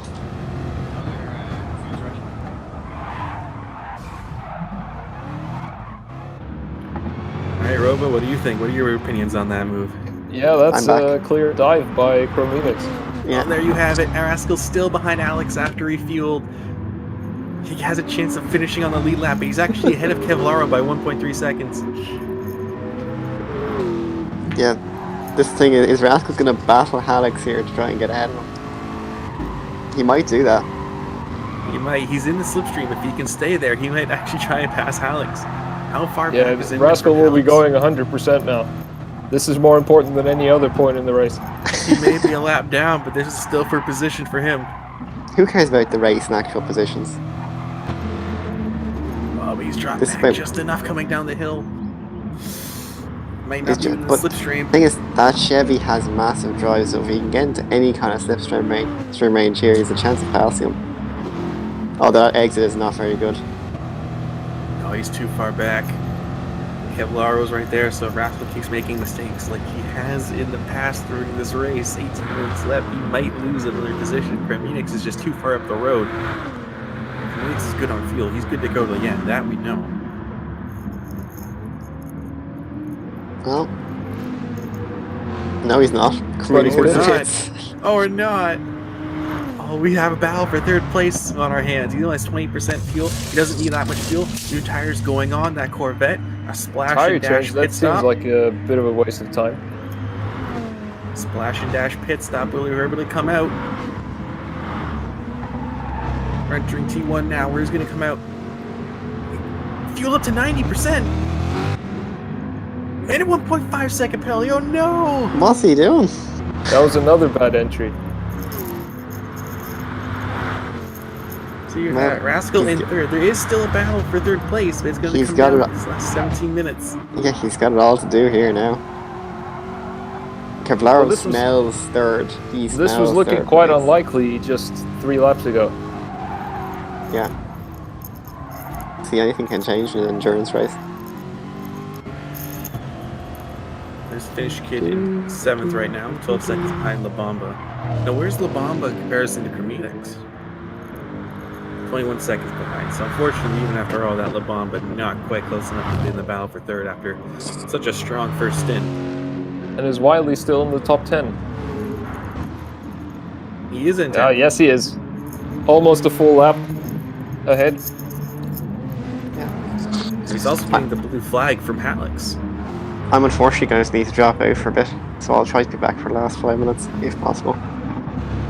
But I'll let you guys take it away. Right? So Rascal getting a good exit of that last leg at forced elbow. Gained 3/10 on Kevlaro behind. 16 minutes remaining.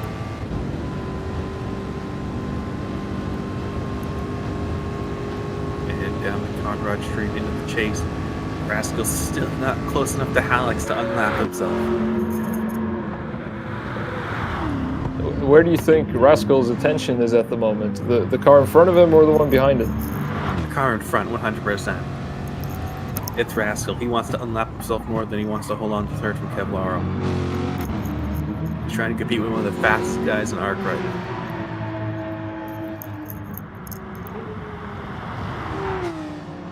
I thought it was a yellow flag for a second. That's Tony Craze making a pit stop.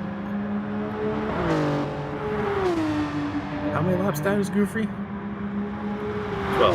Ooh, so Robo might still be on for it.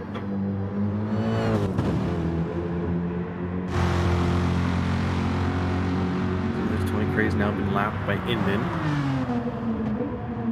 So McCann 11th behind Goofy. Wiley in 10th. Balney in 9th. 14 seconds behind ACC Alex 8th. Who's 19 and a half seconds behind Finish in 7th. Who's 13 seconds behind La Bamba in 6th. 21 seconds behind Chromedix in 5th. 6 seconds behind Kevlaro in 4th. And the battle for 3rd between Kevlaro and Rascal is now 2.4 seconds. with Inman and Hallex. Actually, no, just Hallex a lap ahead of third place. Inman get to lap. Flaro and Rascal. As there's a yellow flag. There's a yellow flag here. Who was the yellow flag at the top of the mountain? It's Wiley! Oh no!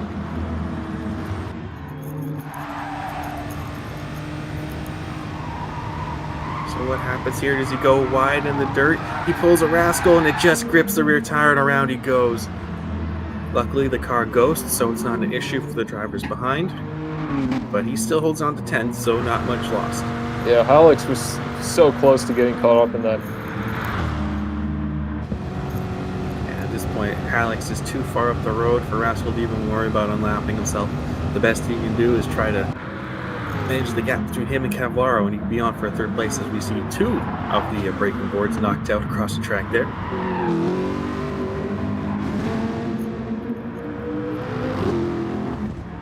I think those newer tires for Rascal are doing a little bit more than helping build that gap to Cavallaro.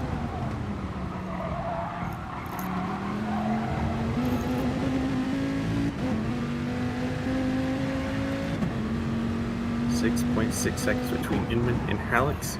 Every driver should pretty much be good to go to the finish here as Cavallaro goes wide to the exit of Hell Corner. That's not going to help his chances of winning third. Wasn't that gap between 1 and 2 a lot bigger? It was, but it was they both made a pit stop, but Inman had more fuel than Hallex, so he gained roughly 4 seconds in the pit stop. Now they have enough fuel to go to the end. So. Okay.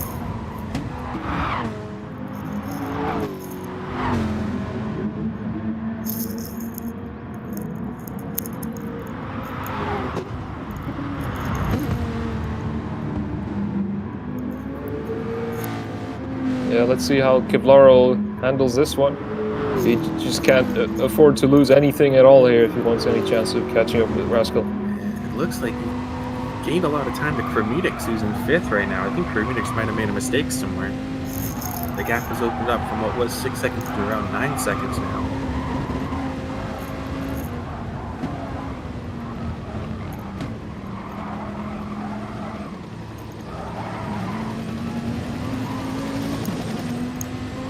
Down the mountain here. See your top 4 in front of you. Hallex, Inman, Rascal, Cavallaro. Hallex has lapped everyone other than Inman, and Inman, with 12 minutes remaining, can see Cavallaro and 3rd place Rascal ahead of him. So Rascal still has a good shot of staying ahead of Inman at least. That he does, but I can only wonder what would have happened if he hadn't have misclicked in that one pit stop.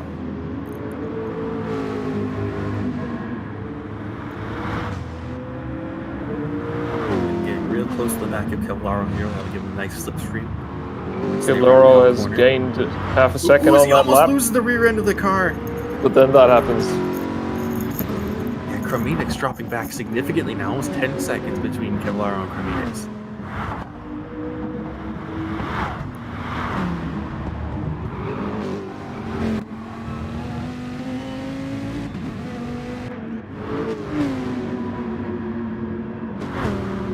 Seconds the gap between Inman and Hallex. Inman getting a nice toe from Cavallaro.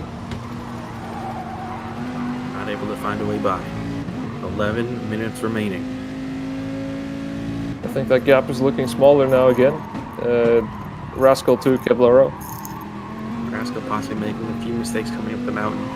I've seen it before. I expect it to happen again. 2 seconds just 2 is the seconds. gap. Scraping the walls there. 1.9 to 1.8. So Rascal made a mistake somewhere. He had to really check up on that throttle. We'll gain it back as they head down the mountain.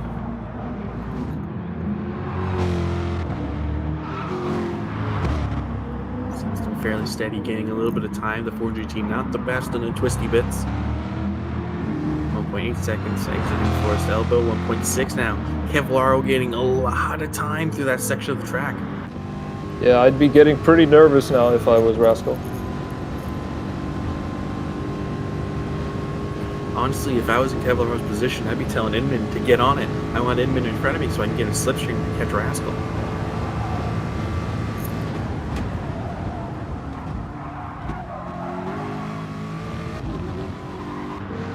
9.3 seconds. It is closing, but there's just under 10 minutes remaining. Will he have enough time?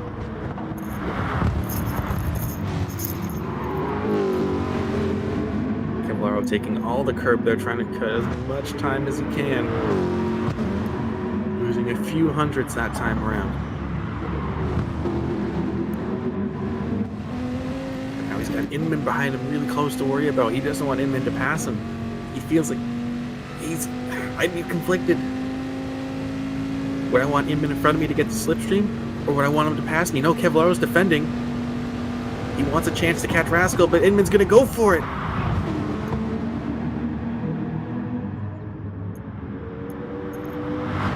The gap now increased. He lost a second from that move. I think flashing the headlights, not happy with it.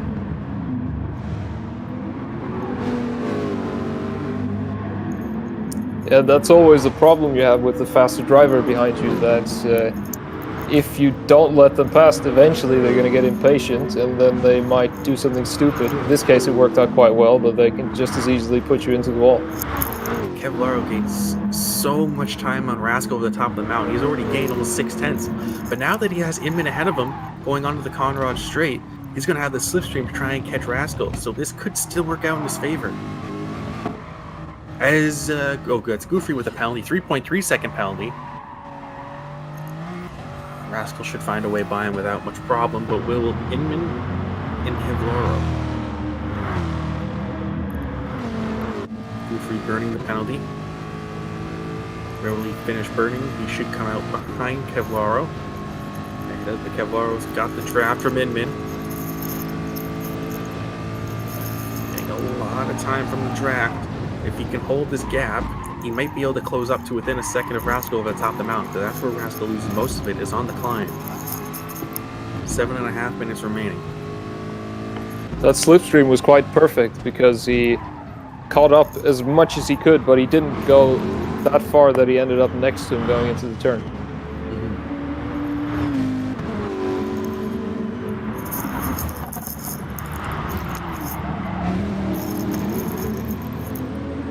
Get another slipstream again. Rascal's weak going up the mountain, so this could favor Kevlaro in the closing stages of this race.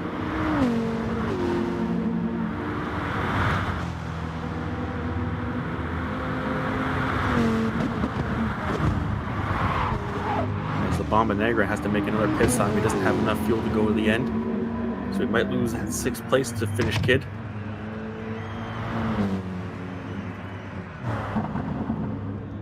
Kid rounding Murray's corner now.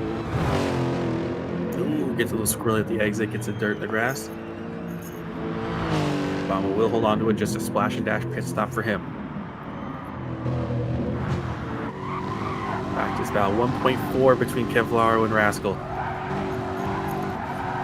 Inman, he wants Inman to get on with it. He needs Inman to close up to Rascal and make the pass to help slow him down. 6 minutes remaining. That's only enough for, I want to say, 3 laps, and they're so close now.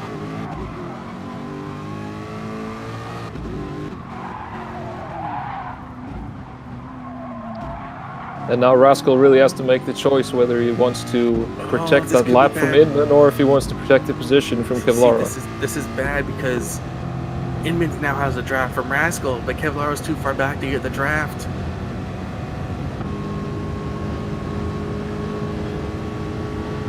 So he really has to hope that Inman makes that pass and really slows Rascal down. But Rascal's defending. He knows if he lets Inman by, he's going to lose a lot of time.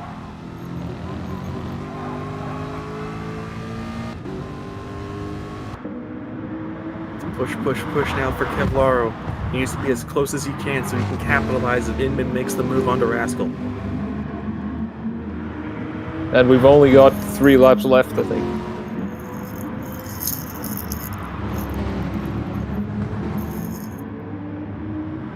Kevlaro gets squirrely at the exit there. That's not going to help his chances. And he's still too far back for a good slipstream on Inman. Rascal's sticking to the outside. Inman's actually staying in the slipstream, though. He's going to make a move now. Go up the inside. Rascal's not going to fight him. It's the smart play. Lose as little time as possible. But Rascal's weak up the mountain, but now he has a slipstream from Kevlaro or Inman going up. So will that help his chances? 1.2 seconds, 1.1 seconds between him and Kevlaro. Over the mountain, I'd rather want clear air, actually. Because you're just getting extra understeer. Kevlar started struggling with his tires a bit. 0.9 the gap. Rascal scraping the wall on the outside. 4.5 minutes remaining. And it's below a second, then it's probably going to go even lower now, going down the hill. Rascal tends the gap going down the mountain. How will this favor in terms of Kevlaro? He's closing right up. He has to absolutely nail us to be in the slipstream for the straight.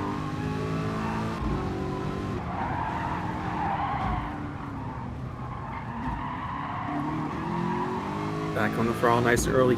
He's just within the slipstream. He has the slipstream.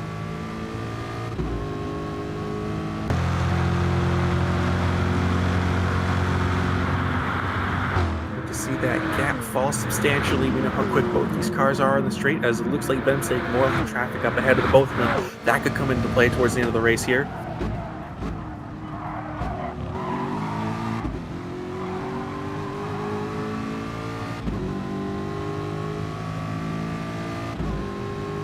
Yeah, it's going to be 4/10 with 2 laps left.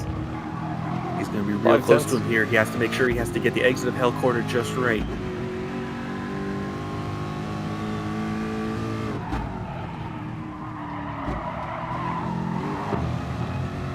Bit of hesitation there from Kevlaro.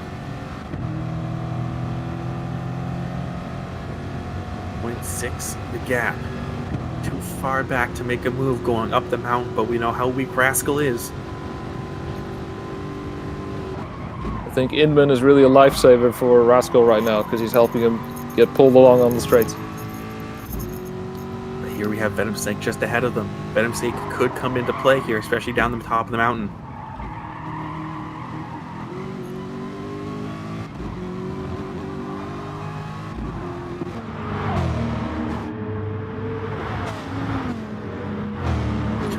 Minutes remaining. Still 2 more laps.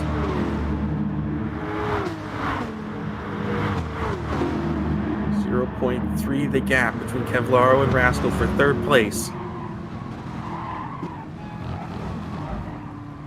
There we see Inman just trying to find a way by Venom. Venom makes a mistake. That takes him out of it. That's not him to worry about now.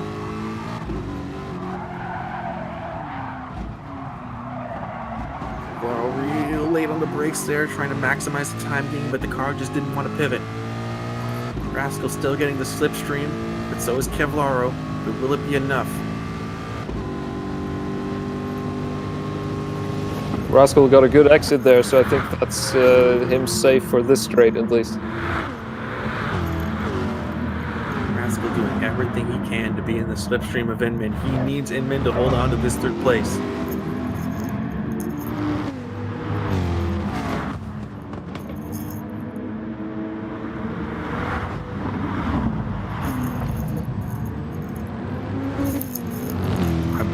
This will be the final lap.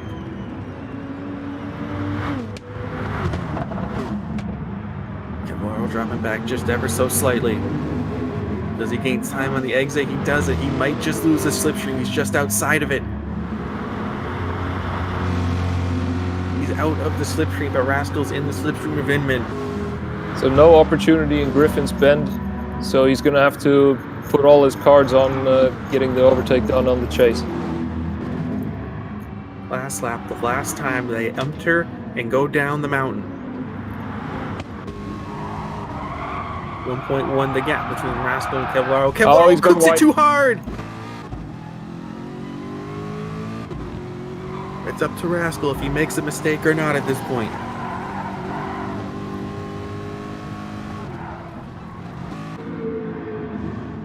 .3 seconds the gap. Will Rascal make a mistake? Will he relax too much? We've seen it happen before.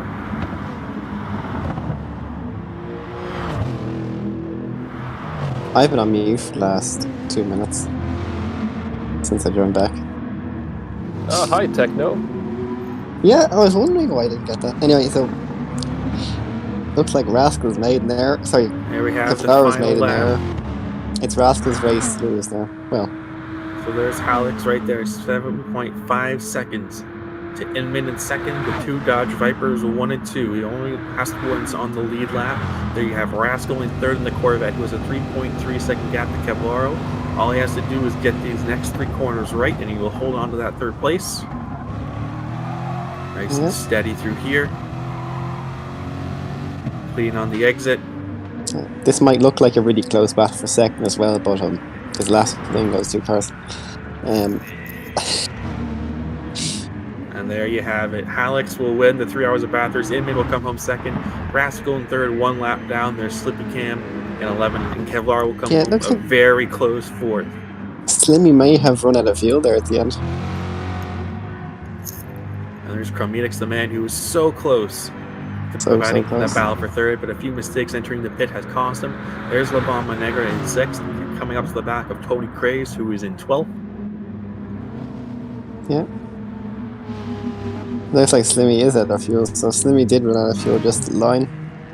Wiley That's Wiley Coyote. There we go, top Alex 10. in 8th, Wiley. Baldy in 9th. There's La Bomba coming home in 6th, Tony Craze in 12th.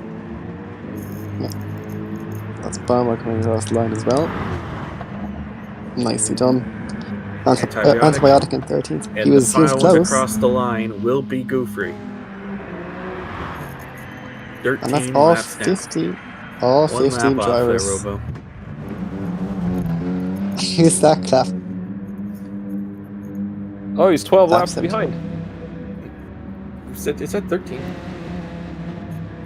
13. Alex is on 84. 1 lap off. Who's yet to finish? I think it was.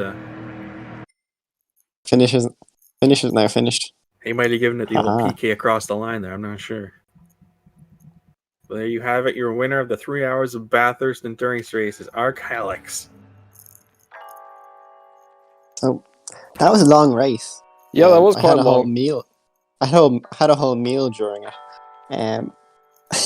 In the last 10 minutes. Speaking of meals, race director Kevin, is your pizza there yet? Pizza is gone. Isn't it great to be able to eat a pizza as well? And just order it. I wish I had that luxury. Anyway, are we doing any interviews today? Should we do interviews? Here's a question I have. I'm gonna get going, actually. If that's still around for like the next 5 minutes, we can do it. You can do it. You're fine. I have my break. I suppose we'll leave it for today, and I think Okay, so the cleanest way to do it. I'm gonna say thanks to my co-commentators and to our streamer or whatever he's called. What do we call him? Director of live streaming, I think he's called now. Director of live streaming, also known as a little bird, also known as Kevin. I thought he was called Bauk. I thought that was him. Yeah, he that's goes where by that many Bout names. guy went. It's hard to know who he is. Anyway. That was exhausting race. Maybe next time I'll be on track instead, and I'll leave the commentary to someone else. Yeah. Okay, thanks, guys. Let us know how good or bad Rob and I were. We're quite interested. Are we? Not really, but do tell us. It'd be funny. I'll be with you through the vast majority of season. Yeah, I'll be with you through the vast majority of season 5 with Savoy, who unfortunately was a bit sick today. He had a mouth ulcer, so he can't actually race. Sorry, he couldn't commentate, couldn't talk. So get well soon, Savvy. So Lateral does a huge favour by stepping in and lending his voice for a little while. And of course, Kev is, as we said, Kev's doing the podcasting. Yeah, Kev is Kev. Kev is Kev. And Kev has a pizza. Lucky boy. Had a pizza. Had a pizza. Get the tenses correct. Okay, so I think that we'll leave it there. This has been ARC TV covering the Bathurst 3 Hour Endurance. Thanks for watching, and we'll leave you with our trailer.